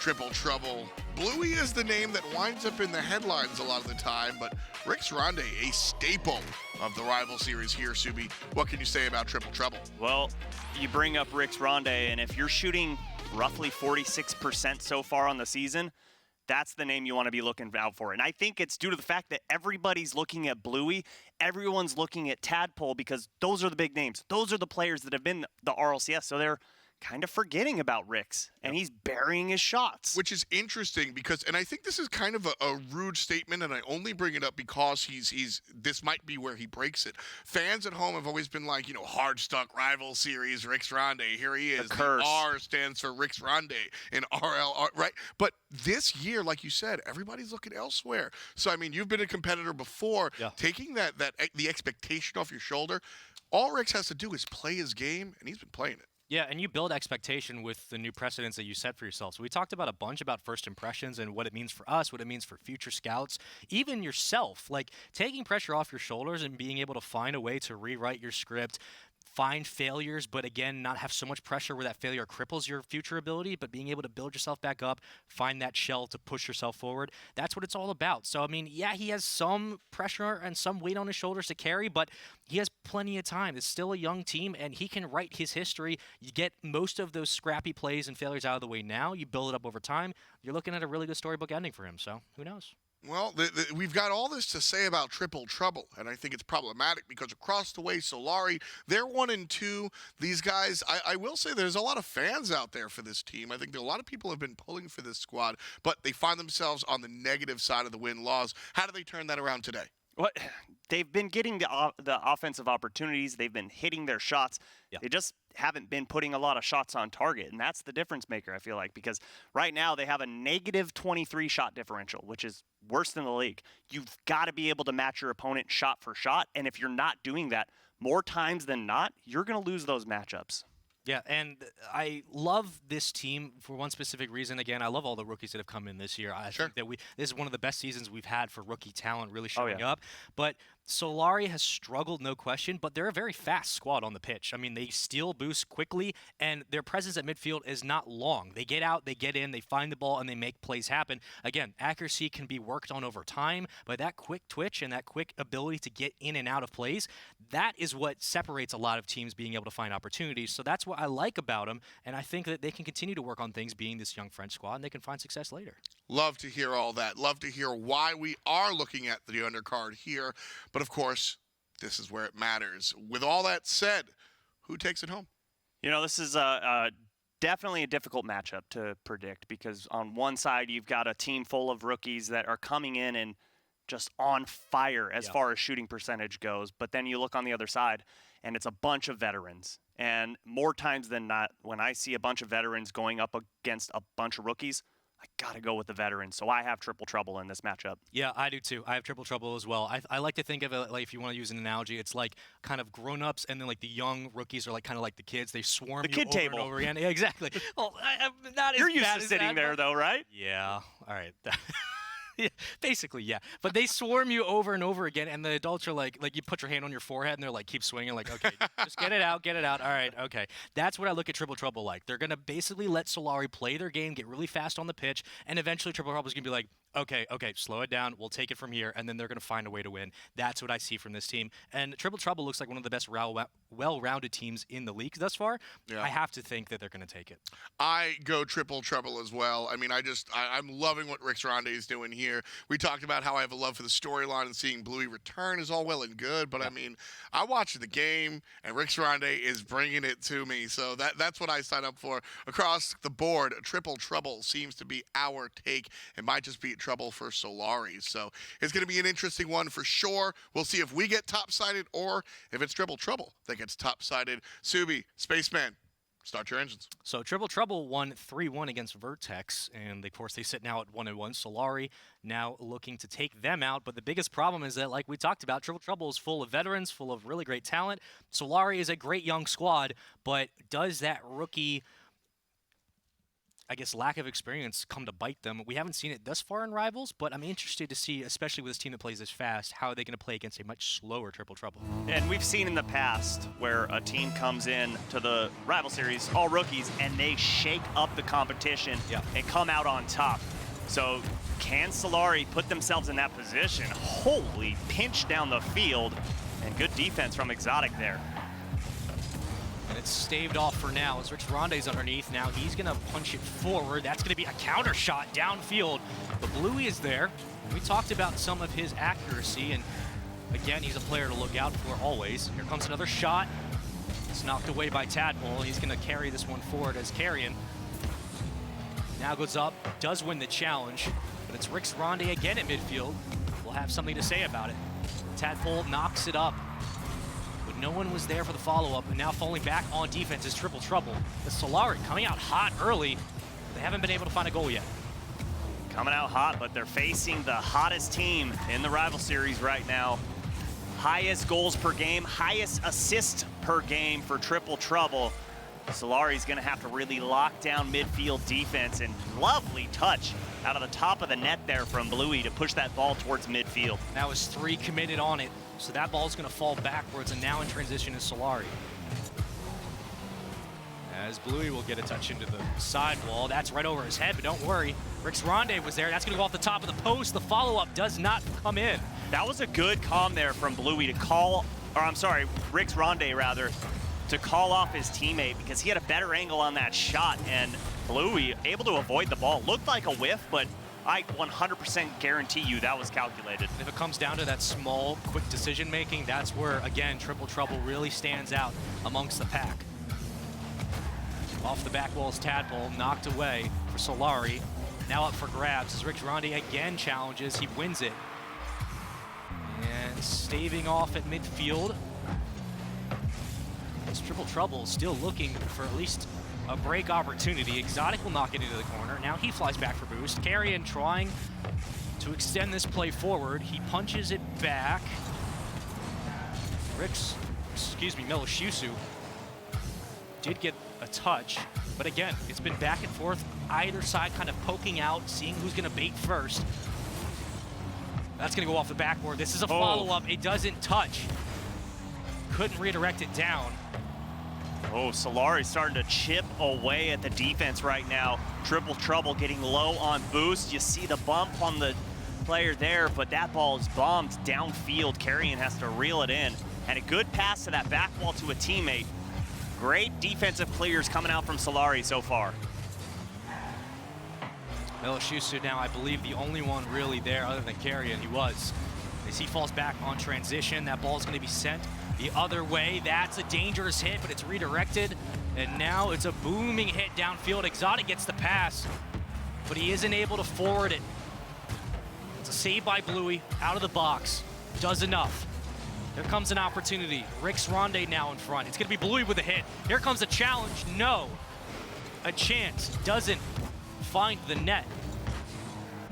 Again, back up for Solary. Great back pass, great demo, but the shot to the left side, the right side was wide open. Those split-second change of direction shots, so difficult here at this speed. And Carrion again will carry from his own base, knocks it up for a teammate. Oh, a second challenge comes in, and it was saved away. Rix Ronde playing in net was able to respond quickly. As that ball has continued to stay in their half, and that's going to be a redirect shot right into the goal. Triple trouble, get a lucky bounce. Uh-oh, you hate to see it. Off of Exotic, straight down the center of the net. And an own goal opens it up for triple trouble late here in game number 1. Did I do that? That's unfortunate, to say the least, but you still got time. Anything is possible. Here comes a chance. Nope, saved away. Bluey was there in time. And Exotic couldn't get a follow-up. Now off the backboard, but it's taken away. As Carrion hits it up for a teammate. That's gonna be Exotic into the top of the post. And a second carry, and the demo! Oh my, Carrion! What a play! You see the beautiful save there from Bluey to pinch it out, and then he's got to try again. A perfect flick from Carrion goes over the defenders and tie this game up. Solary, man, they've been in control for most of this match. The demo defender probably wouldn't have gotten his hands on the ball, but it does just enough to make it look good. And that ball is precariously centered out, now followed in transition. It's caught in traffic. Here comes Melashisu. Oh, that's going to be a second goal. All of a sudden, Solary have woken up in game 1. They've been getting warmed up this entire game. A good 50 there to go off the left wall, and Melashisu just following that ball perfectly. Good trailer positioning, and he opens up game 1 with a lead for Solary. Still 30 seconds. Another face-off won by Solary. The triple trouble, have it in the air for now. That's going to go off the back. It was Melashisu who won it. And he pushed it forward. And now a dangerous hit. It wasn't able to redirect it down. Carrion again burning time in the corner. Melashisu does get a tap. Up with 5 seconds. Who else is going to follow up? No one. Rix Ronde didn't have an angle. That's... Can we count it? Yeah, we'll count it. We'll count it. We'll count it. We'll say it's 3-1 when realistically it's 2-1. We'll give it to him. But Solary punishing triple trouble for hanging in their half a little too long. Just great plays from them. Their ability to stay fast on the pitch is what everyone looks forward to from the play-ins. We all said this team was extremely fast, and we expected that to be a problem. They've been stifled week 1. They've been slowed down week 2. They come in here, and they're playing one of the best teams in their bracket, and they score all the goals in game 1. Yeah. I mean, that's the way to do it, even if you're scoring against yourself. Just it works, man. You know? Yeah, a redirect, I mean, realistically, like, if that redirect doesn't happen again, which it probably, odds are it probably won't, you're again looking at like a 2-0, 3-0 game. Like, it was great. They cut them off in midfield. They didn't allow triple trouble to get any double commits inside of their half. They kept them out of the box. The defense was phenomenal. It was great. I mean, Solary played really well. And that's all I got. I mean, I know Bluey's been here before in the rival series, but when you go from RLCS and you come back to the rival series, the speed of play is so fast in RLCS. You're just used to playing just your boost button takedown. 5-6 steps ahead. I mean, you're going so fast. So rival series, the gameplay slows up just a notch, but it's enough to throw Bluey off of his course. And you see that he's a little slow in rotations, not in his gameplay. He's fast. He's one of the fastest players we've ever seen take the pitch, but in the rotations on the follow-up as a third man, he's just not there because you can't really time things like you used to. Yeah. So the gameplay shift is really affecting him here. Let's see if he can change things up here in game number 2. Well, Rix Ronde almost just carried down for a dunk, which would have been a great way to open the game. But off the start, still Solary's half. Melashisu wins the challenge. It's going to go into the corner. It's going to bounce off as Bluey now challenges. Wins the contest, but it's Exotic who will clear it away. But Rix Ronde with another good poke. Keeps it in their half. There it is. That's There gonna it is. go backboard. This is an easy open net. That's going to be an easy first goal for Triple Trouble. Way to open things up with pure aggression here in game 2. Everybody getting involved. Rix Ronde takes out the goalie, and Bluey hits Tadpole on a dime. That is a tough shot to haul in, but when you are a veteran through and through, you make it look easy. You can't let Solary gain ground on you in midfield. And Triple Trouble realized that, so they put pressure back in their half, and they're able to find goal number 1. A good response to start game 2. Melashisu slows it down on the wall, but a dangerous hit. That's the second own goal. That's the second coming out from Solary. I mean, when you lose the battle and Bluey's able to knock it up for a teammate, you bump up a player off the top of the wall. They can't center it for Solary to knock away. It's just veteran, good plays from Triple Trouble, taking advantage of the moment. That's a demo. Another bump! Oh my God! Get out of the way! What in the world? Exotic says, see ya later, and then punches Bluey straight in the back. And it's wide open for Melashisu. Sometimes you gotta fight fire with fire. That caught us so off guard. That was great.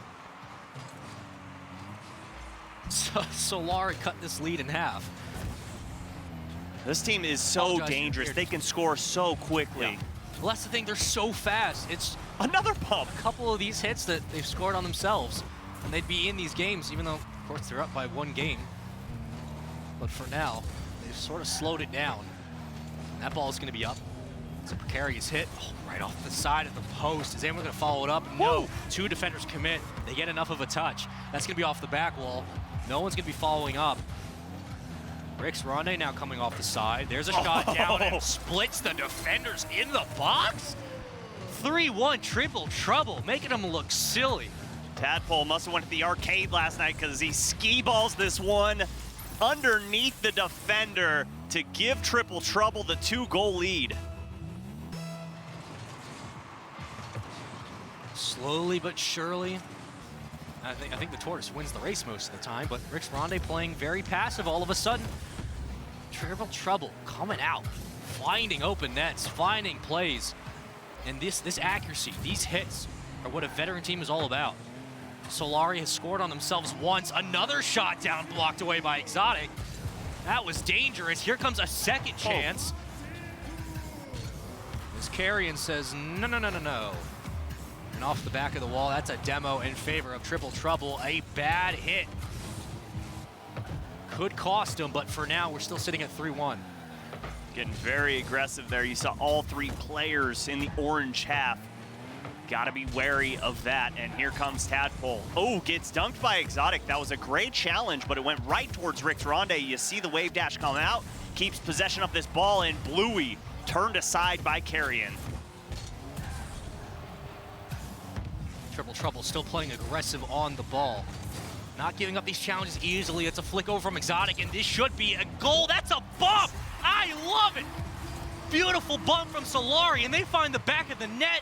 1 goal separates these 2 teams. Great downfield screen from Exotic. Not only dishes the ball up to Carrion, but continues with momentum down the field to take the defender out of the picture. This team is so fun to watch. That's like checking the right wing guard into a board and getting an open goal. Oh my goodness. I love it. Exotic now carrying by himself, tried to flick it over a defender. It's not going to happen this time, pal. Oh? Exotic, the redirect didn't work, but it's into the other corner as Melashisu cuts it off and slows it down. Exotic now up for Melashisu. Melashisu knew he wasn't going to win the challenge, elects to stave down. Now off the backboard, Carrion with an opportunity. Carrion will not finish that play. Here comes Exotic, 46 boost. Again, staving it off. It's going to be redirected away. It's going to be Tadpole who picks it up now. And he has no boost, but that's okay. The flip reset got it forward just enough. A booming clear now into the back wall before Bluey carries it again. Oh, Tadpole saw that one coming. Almost got a piece of it, but put him so far out of position because of that diving touch. And Exotic Can't follow that up. Rix Ronde just turns that ball over at midfield, but Tadpole there for the follow-up.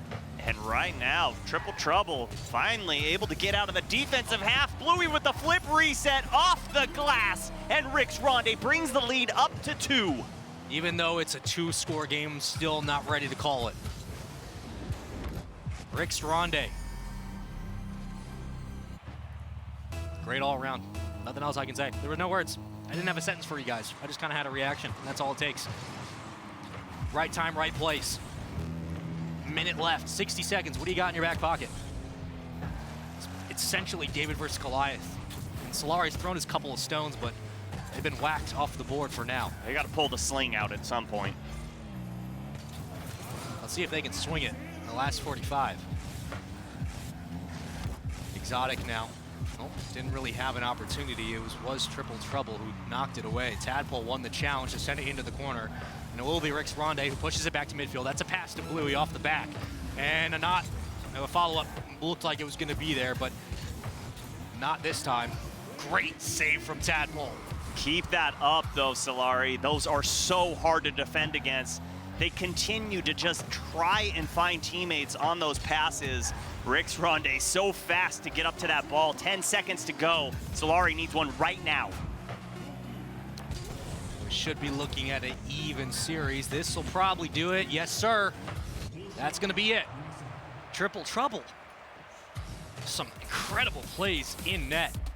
Take it 4-2, and we're looking at 1-1 apiece, but this has been a great second series for us, for viewers. I mean, what more could you ask for? Solary, young French team, giving it to Triple Trouble, but Triple Trouble responding right back. 2 goals for Tadpole, 1 for Bluey, 1 for Rix Ronde. 5 shots, 3 shots, 13 in total. Great from both sides. I mean, one bad own goal from Triple Trouble basically separated them in this game. Right, but Or how did Solary, excuse me. I knew what you meant. I got you. You know, wavelength, same wavelength. That's You know, how did Solary only have 4 shots? I felt like there were 10 coming from midfield. Either they weren't registering, but they were definitely had more than 4 shots on target. It felt like they were doing great in that offensive end, but the difference maker has got to be Triple Trouble meeting the ball at the point of contact. Yeah. They're not allowing absolutely. Solary to They have challenged any everything. angle. They had challenged everything. And Solary played it well. I mean, they played those challenges even when they lost them in their own half. They played it great. Their transition was phenomenal.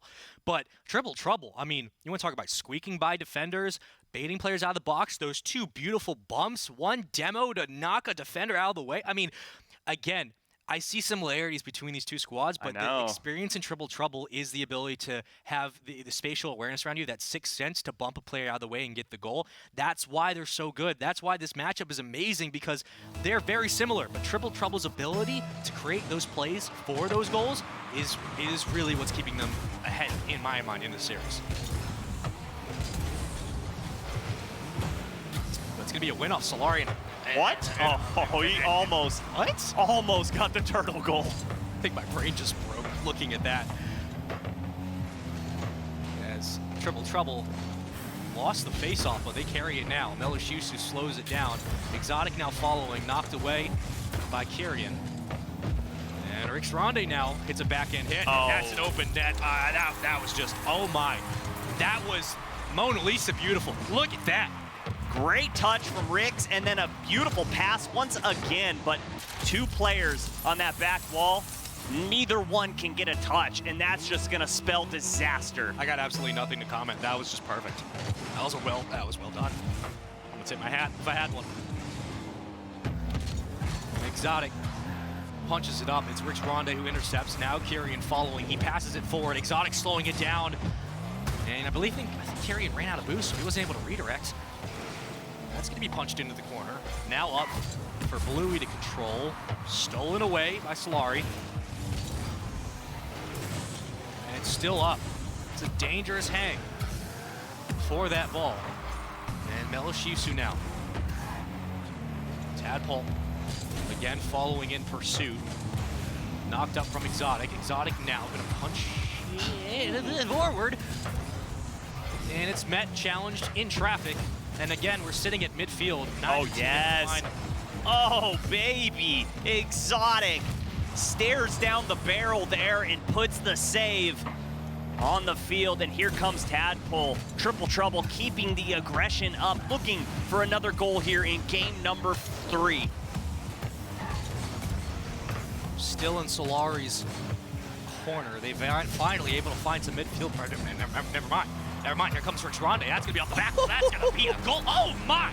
Rix Ronde redirects it down over defender. I was just going to say they found a way to stave off this push, but... And puts just enough English on that ball to just roll it underneath the crossbar. You love to see it. I'm having so much fun with these two teams. The plays have been great. Solary just needs to respond. You have a game on your hands if they're able to find something. The problem is that they haven't been able to get out of their own box. Finally. Nope. Triple Trouble with the offensive aggression has just been controlling the pace of this game. Exotic misread just a bit. Carrion sets it up for Melishisu. That's a pass forward. Extended, yes. But back we go into Solary's half. They've controlled the territory for now. A dangerous pitch. As Rix Ronde didn't have anything to say, and Tadpole knocks it forward. Exotic hits it up for Melishisu. Rix Ronde's gonna cut it off in midfield, up for Tadpole to hit. Oh! Exotic again with those clutch saves. He is reading those passing plays. So difficult to do, and a great touch from Bluey. But again, the defense there from Solary. They won the challenge on that. That was a dangerous hit up. I thought that was about to roll in. Again, Triple Trouble has spent 90% of their time inside of Solary's territory. I mean, there's only so much defense you can play before one of these passes connects. The 2-0 scoreline is generous to Solary. It should be like 4-5-0. They're just holding on. Yeah. They're doing a great job of boost management, even though that back left corner for Solary's been hit by Triple Trouble. They've gotten that boost pad about 60% of the time. They've been intercepting Solary 80-90% of the time. This is their first shot attempt in what seems like 4 minutes, and it led nowhere. Solary just trying to play great defense. They're doing it, but they've had no offense this entire game. You can't blame them. Triple Trouble is doing a phenomenal job. Here comes a carry. Over defender, yes. Here comes a redirect down. It's easily saved by Tadpole. Oh, 2 went. That's open. That's easy. Melishisu cuts it by 1. That's the break they were looking for. They needed something. That is exactly what Solary can use to boost themselves to hopefully a tie game. Well, and what's nice about that is you're not going to see many mistakes from Triple Trouble. Yep. And the moment you do, you have to capitalize right then and there. Solary wastes no time. 54 seconds. Could we see some life injected back into this team? Dangerous hit over as Exotic clears it away. But again, controlling midfield is Triple Trouble as they're going to carry this forward. No boost, no problem. Tadpole meets him in the air. Numbers. Back to midfield we go. Exotic now carrying. That's a pass forward from Melishisu, but a block away from Bluey saves it. I love the idea there, but that's a moment where you gotta wait to hold that, or you gotta hold on to that shot and wait, because that defender's sitting in net waiting, expecting it to come out. And here we go. The pressure is on. 15 seconds to go. Can Solary tie this game up? We haven't seen Triple Trouble play a lot of defense in net. They haven't had to, so those situations are usually going to fall their way. 4 seconds. That's a pass over. No, Tadpole gets a oh, it's up. Still carried. Rix Ronde now with a back hit. That's going to do it. Triple Trouble now up 2-0 in the series. It was just relentless from Triple Trouble the entire game. 6 shots from Tadpole, only 1 from Rix Ronde. It doesn't seem like much, but they cut off midfield for 4 minutes. You could not go anywhere. I'm surprised that there was even 7 shots from Solary. I mean, it was lights out from Triple Trouble. Well, when you have Bluey with no shots in a game, it means he's on defense. Yeah. And good luck scoring on him because he's seen it all. He's been on the biggest stages in the world. And those infield passes, while they get you and I out of our seats, while they look flashy, to him it's just another day in the office. And you've got to be a little more creative, especially, what was it, 15 seconds ago, 30 seconds ago, whatever it was, you're coming down the field, beautiful infield pass, beautiful shot on target. But when there's a defender sitting there, you got to hold on to it and look for a screen on the defender, do something else, because those shots from midfield, not going to get by Bluey. And the problem they were having is that Triple Trouble didn't have to sit in net really at all. So you're not showing them all your cards, so your best shot was an easy one to save. They're not seeing a lot of looks from you. It's like a pitcher and a batter. They're just going to easily mow you down at the plate if they don't even have to really work at it. So, again, Triple Trouble just finding small holes in Solary, but they controlled the pace of the game. I mean, you want to talk about line of scrimmage? They controlled it completely. And this is, again, they found their footing. Triple Trouble look like they're in a groove right now. Solary has played great defense, but they need offense to pair with it. They haven't been able to find it. And this is where Solary's got to dig their heels deep into the sand because their backs are against the wall. They lose this one, the series goes in favor of Triple Trouble, and this could be an opportunity. Exotic trying to hold on to this ball, but who's there? None other than Bluey. Melishisu now. See ya. Oh, what a save! Oh, somebody punch it in! Thank you!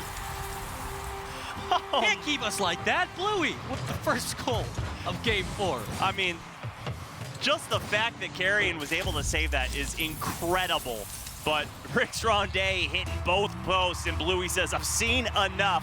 Let's take an early lead here in Game 4, 30 seconds into it. That's going to be hit back. Melishisu now hits it up for a teammate. That's a pass forward. He's still hovering in the back, taken away by Triple Trouble, controlled at midfield by Solary. Oh, there you go. Catch him sleeping, catch him slipping, and Exotic gets his first goal of the series. Tied 1-1. This is what we wanted. Solary tying it up. Game 4 is anyone's at this point. They have to start finding some positive momentum, some offensive attack. I mean, it would be great. This is the time to do it.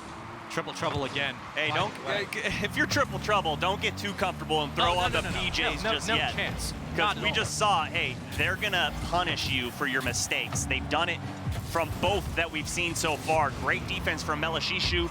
The attack comes out looking to take away the angles, and plenty of space given to Carrion. Love the offense we're seeing here in the pass there, but Melishisu doesn't turn in time. Saved away by Bluey. Melishisu with another demo. 3-2 advantage. Another demo? Man's got TNT strapped to his car. I thought we turned that mutator off. Still in Solary's half. Another demo, but this time of Melishisu. That's your own medicine for you, buddy. Oh. And this is carried by Carrion. Another demo on Melishisu. What is happening? Bluey now. Let's see if he gets a clean hit. That was centered beautifully, but taken away. Another one! What is going on right now? Another one! What in the world is happening? These boys are looking for an exterminator medal right now. Calm it down, fellas. Bluey gets the hit up. Still at midfield. That's going to be off the back wall. Melishisu will hold on to it for now before Tadpole intercepts it. Rix Ronde, the only other player for Triple Trouble who could possibly come in and challenge. Now Bluey gonna carry over one defender, but it wasn't centered. No one was there. Here comes Bluey, redirected, poked out at the same time. Rix Ronde again keeping this in Solary's half. Good field awareness there from Melishisu. That's always a dangerous carry, going to the top of the box there, down the center of the field, but no one was there for Triple Trouble. He surveyed the field, caught that ball, and instead of putting it right to the defender in the corner, look at this. They're on offense now. I know we can't be biased, but please just go to Game 5. That's not biased. That's just a fan of rock. I need to see it. I need it. I need an overtime. Tadpole following back. Rix Ronde now clears it out downfield. And he's going to follow it up. Recovery perfect by him. Challenging with zero boost on the ball. He was able to slow it down for now. His teammates were getting in position. Bluey's going to win that initial And Tadpole now goes up for it. He does get it. Bluey now following in pursuit. It should be taken away by Solary. It is, but here comes Rix Ronde. Oh! And that's Rix Ronde. Oh, baby. Look at that man. 2-1. Third goal of the series. He just launches it right down the gut in between two defenders. No one home for Solary.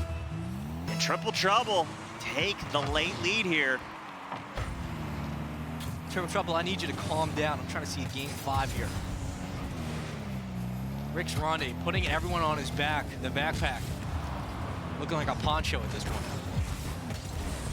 Good read there from Bluey to see that ground pinch coming out. Ball's still in the corner for Triple Trouble. They've controlled the defensive hash. And it's going to be up for Rix Ronde, a pass downfield. No boost for Bluey, so he's going to back up on the play. Now taken forward by Solary. That's perfectly centered, but the demo from Exotic, or on Exotic, will slow it down. You're kidding me! Off the back wall, gets the angle. Where did this come from? Oh, yes, yes, bring us to game 5. Oh, I love Rocket League. You guys better be standing up at home. You better be. I want some W's in the chat. Wow, Carrion!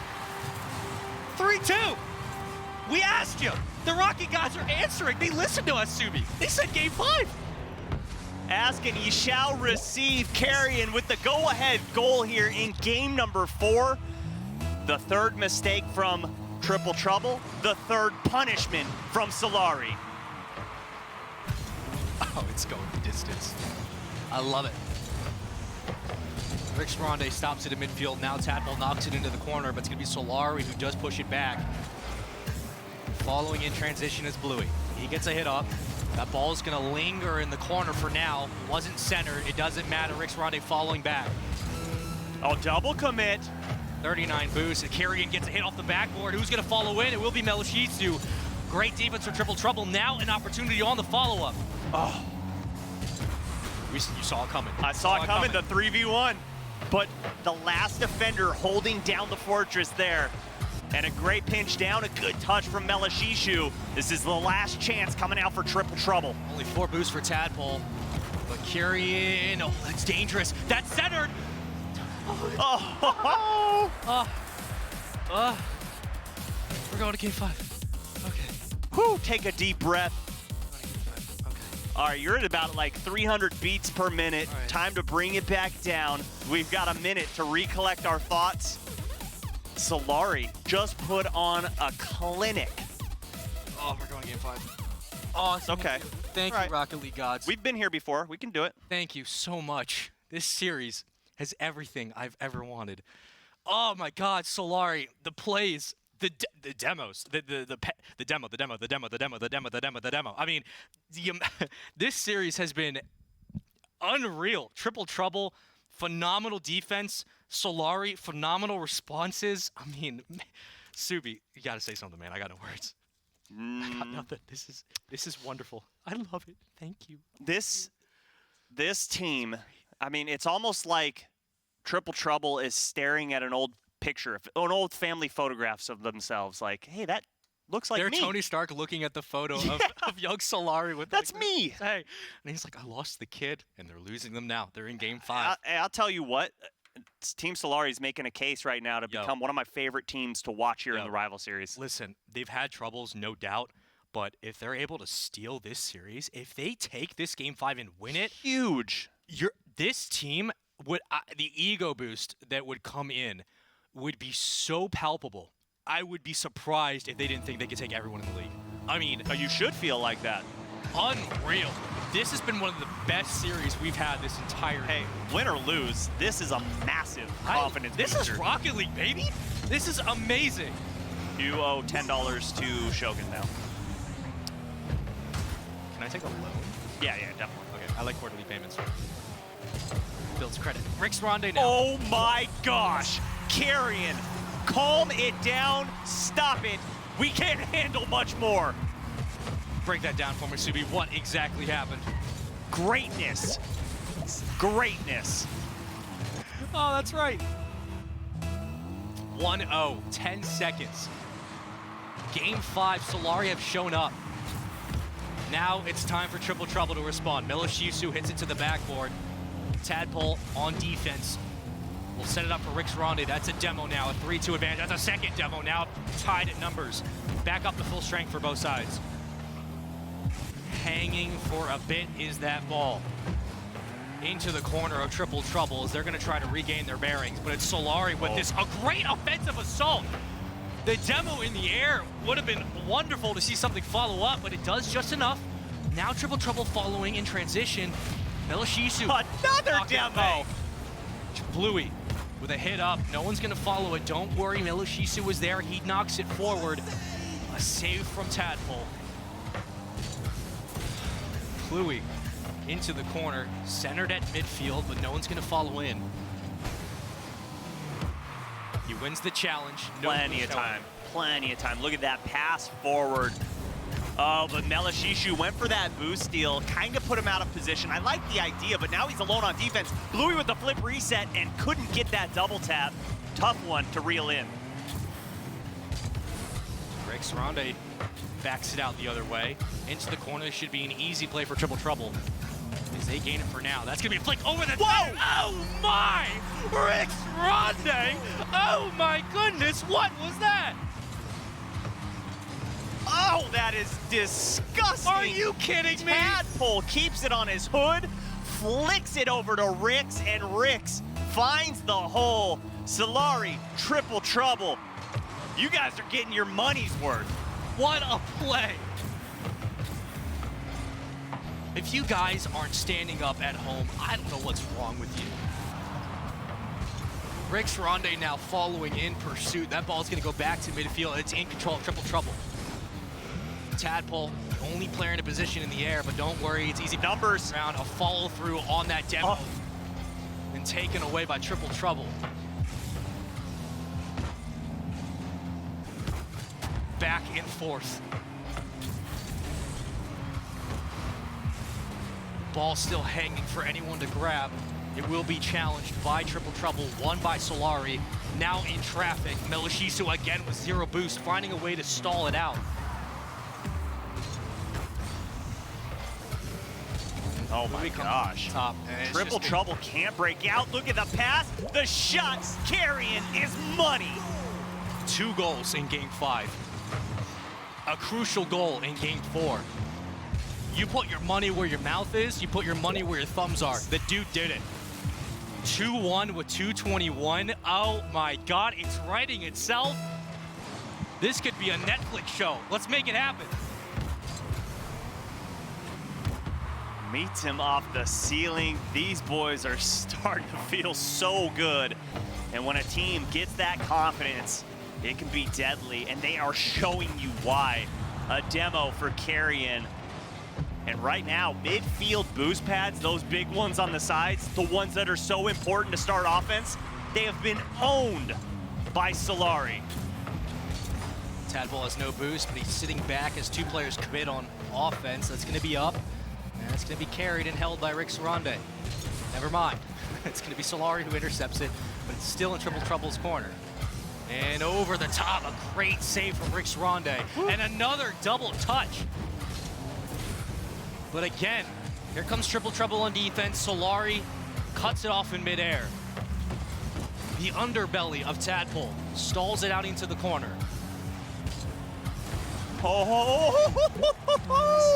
Flip reset to a 50-50 dunk to I'm keeping this ball, I'm putting it in the back of the net, and I'm giving us a little space. You can have all the meat you want. You can have all the space you want. 3-1. Hey, remember how you said you'd tip your cap to this team? Yeah. Well, it's time to throw that cap onto the field. A beautiful hat trick in Game 5 from Carrion. The dude steps up. This is... Oh, baby. This is Solary. This is what we were looking for. The expectations coming in from the plans. This team's fast. They control pace. They don't let you settle in defense. This is exactly the team we were looking to see. They've struggled in the beginning of the season, but all of a sudden, when everyone picks Team Triple Trouble. One of the best teams in the circuit. Look who comes out. Solary have absolutely shut down Triple Trouble. And I don't think anyone expected this at all. Well, I can tell you, me, you, and FDOT sure didn't, as we all picked them. And right now, Solary making us look silly, making us look like we know nothing about Rocket League. I love being wrong like this because it shows me how great someone can be.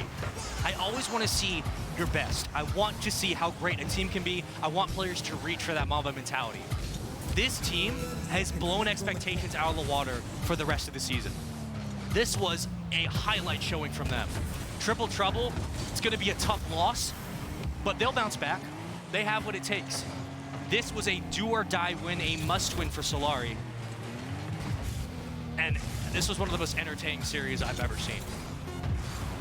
I mean, they definitely put a show on, and they played great Rocket League. I don't think we saw any double commits come out from We saw one Solary, double commit from Solary, but they scored on it. So at the end of the day, it doesn't matter. But yeah, Triple Trouble didn't really. It was reverse game 3. Triple Trouble was stuck in their own half. They had a couple of midfield hits, and they played great pressure there otherwise. But as the last 2 minutes closed in, Solary controlled them. They literally didn't let them move. They were the adults putting their hands on the forehead saying, go ahead, swing, and nothing's going to happen, buddy. Just wow. Just wow. I mean, Solary, you guys played phenomenal. That was one of the best series we've seen ever in Rivals. I mean, it was certainly fun to watch because it looked like even there towards the end, Triple Trouble, bringing it to Game 5, we saw both teams kind of go back and forth. Yeah. And I was watching Rick's Ronde even in the beginning of number 5 going, all right, I think Triple Trouble are going to take it because clearly Rick's is the scorer and we have a setup of who is in which role. Yeah. And we talk a lot about Rocket League being communication-based and understanding your role on the team. And then all of a sudden, Kyrian got all the passes and just started scoring. And it became evident that Solary also have figured out their roles on the field. No, that definitely did. You bring up Rick's Ronde, and yeah, I had my eye on him too because he's been the guy for Triple Trouble, and he still was the guy for Triple Trouble. A goal or assist in all 5 games, showing up when he needed to, but his teammates weren't there. Not that they played bad. They didn't play bad by any means. It's just Solary countered them perfectly. Games 4 and 5 were mirror images. 10 shots for Solary, 5 for Triple Trouble in games 4 and 5. Yeah, they stepped up. I mean, Solary, all of them stepped up. Triple Trouble is one of the best well-rounded rosters in this league. They just didn't step up that much. Rick's Ronde was phenomenal. I mean, the dude had us screaming. We were losing our minds, but this team, again, I'm not worried about Triple Trouble's standing at this point. I still believe at 1 and 2, they're one of the best teams here, one of the most well-rounded. Sure, they didn't step up in Game 5, but that's all. You can't take credit away from Solary. This win was all them. They perfectly countered Triple Trouble. They flipped the script, had midfield pressure, controlled the pace. The offense was great. They got lucky bounces. They were keeping themselves involved in the game. Solary won this game. Triple Trouble did not lose it. Love the way you say that because I can't agree more. Coming into this one, Triple Trouble, we all had picked this team to win this game for a lot of good reason. Check the tape, check the teams, check the stats. I mean, all of these kind of lined up, and this is why we play the game because Solary absolutely came out, stood up, and looked and just looked fantastic. So, I mean, with that one in the books, that means that's going to straighten them out to 2 and 2. Solary now are batting 500 as they look towards the future. Obviously, Triple Trouble, one of the harsher opponents they have. So as we look towards later, I mean, is this a team that's going to be on the top half or the bottom half? Oh, this is a top half team for sure. They are absolutely dominant when they need to be, and it took them a few games to warm up, but we've seen that so many times from rookie teams. It's the nerves on the line. First time being on the broadcast, all that's out the window now. They are comfortable playing, and I brought it up. When they get the confidence rolling, game over. Those passing plays are disgusting. Yep. Pretty insane here. Let's take a snapshot of the European League, if you will. Up top, still RCD Espanyol. They are the only undefeated team. As we saw, we them girls go down 1. Team BDS will be 2. RJM number 3, and with Solary's victory, that puts them right in the middle. Struggles here for Vertex and Baguette squad as they have to find themselves grinding up. And Triple Trouble, number 7 for now. I said at the top of the hour that this was the team to look at, and I say at the bottom of the show, this is still the team to look at. I don't expect them to stay here at number 7, but we'll see. No, it's not time to pull the fire alarm just yet if you're Triple Trouble. Still long season to go. You still got 6 games ahead of you. Plenty of time to turn things around, but you got to put it in the back of your mind for now because you don't want to go 1-3. That's a hard hole to climb out of. And I think this team is talented enough that they'll pull themselves out of this hole, no question. I mean, they brought it the distance. And again, hats off to Solary. They went to Game 5 last week against BDS, lost. Do it here this week against one of the best teams. They win. They look like they're on track. Triple Trouble played phenomenal. Rick's Ronde carried. I'm not worried about either of these squads. I think later down the line in the season, both these teams are going to be battling for maybe middle of the pack, close to the top. It's going to be interesting. It's been an exciting afternoon for Europe, but North America going to be just as exciting. That, of course, is coming up in just a little bit. We will see Chaos take on RBG. Mirage will go head-to-head with Omni Nation. Warriors will hit the pitch versus Absolute Leverage.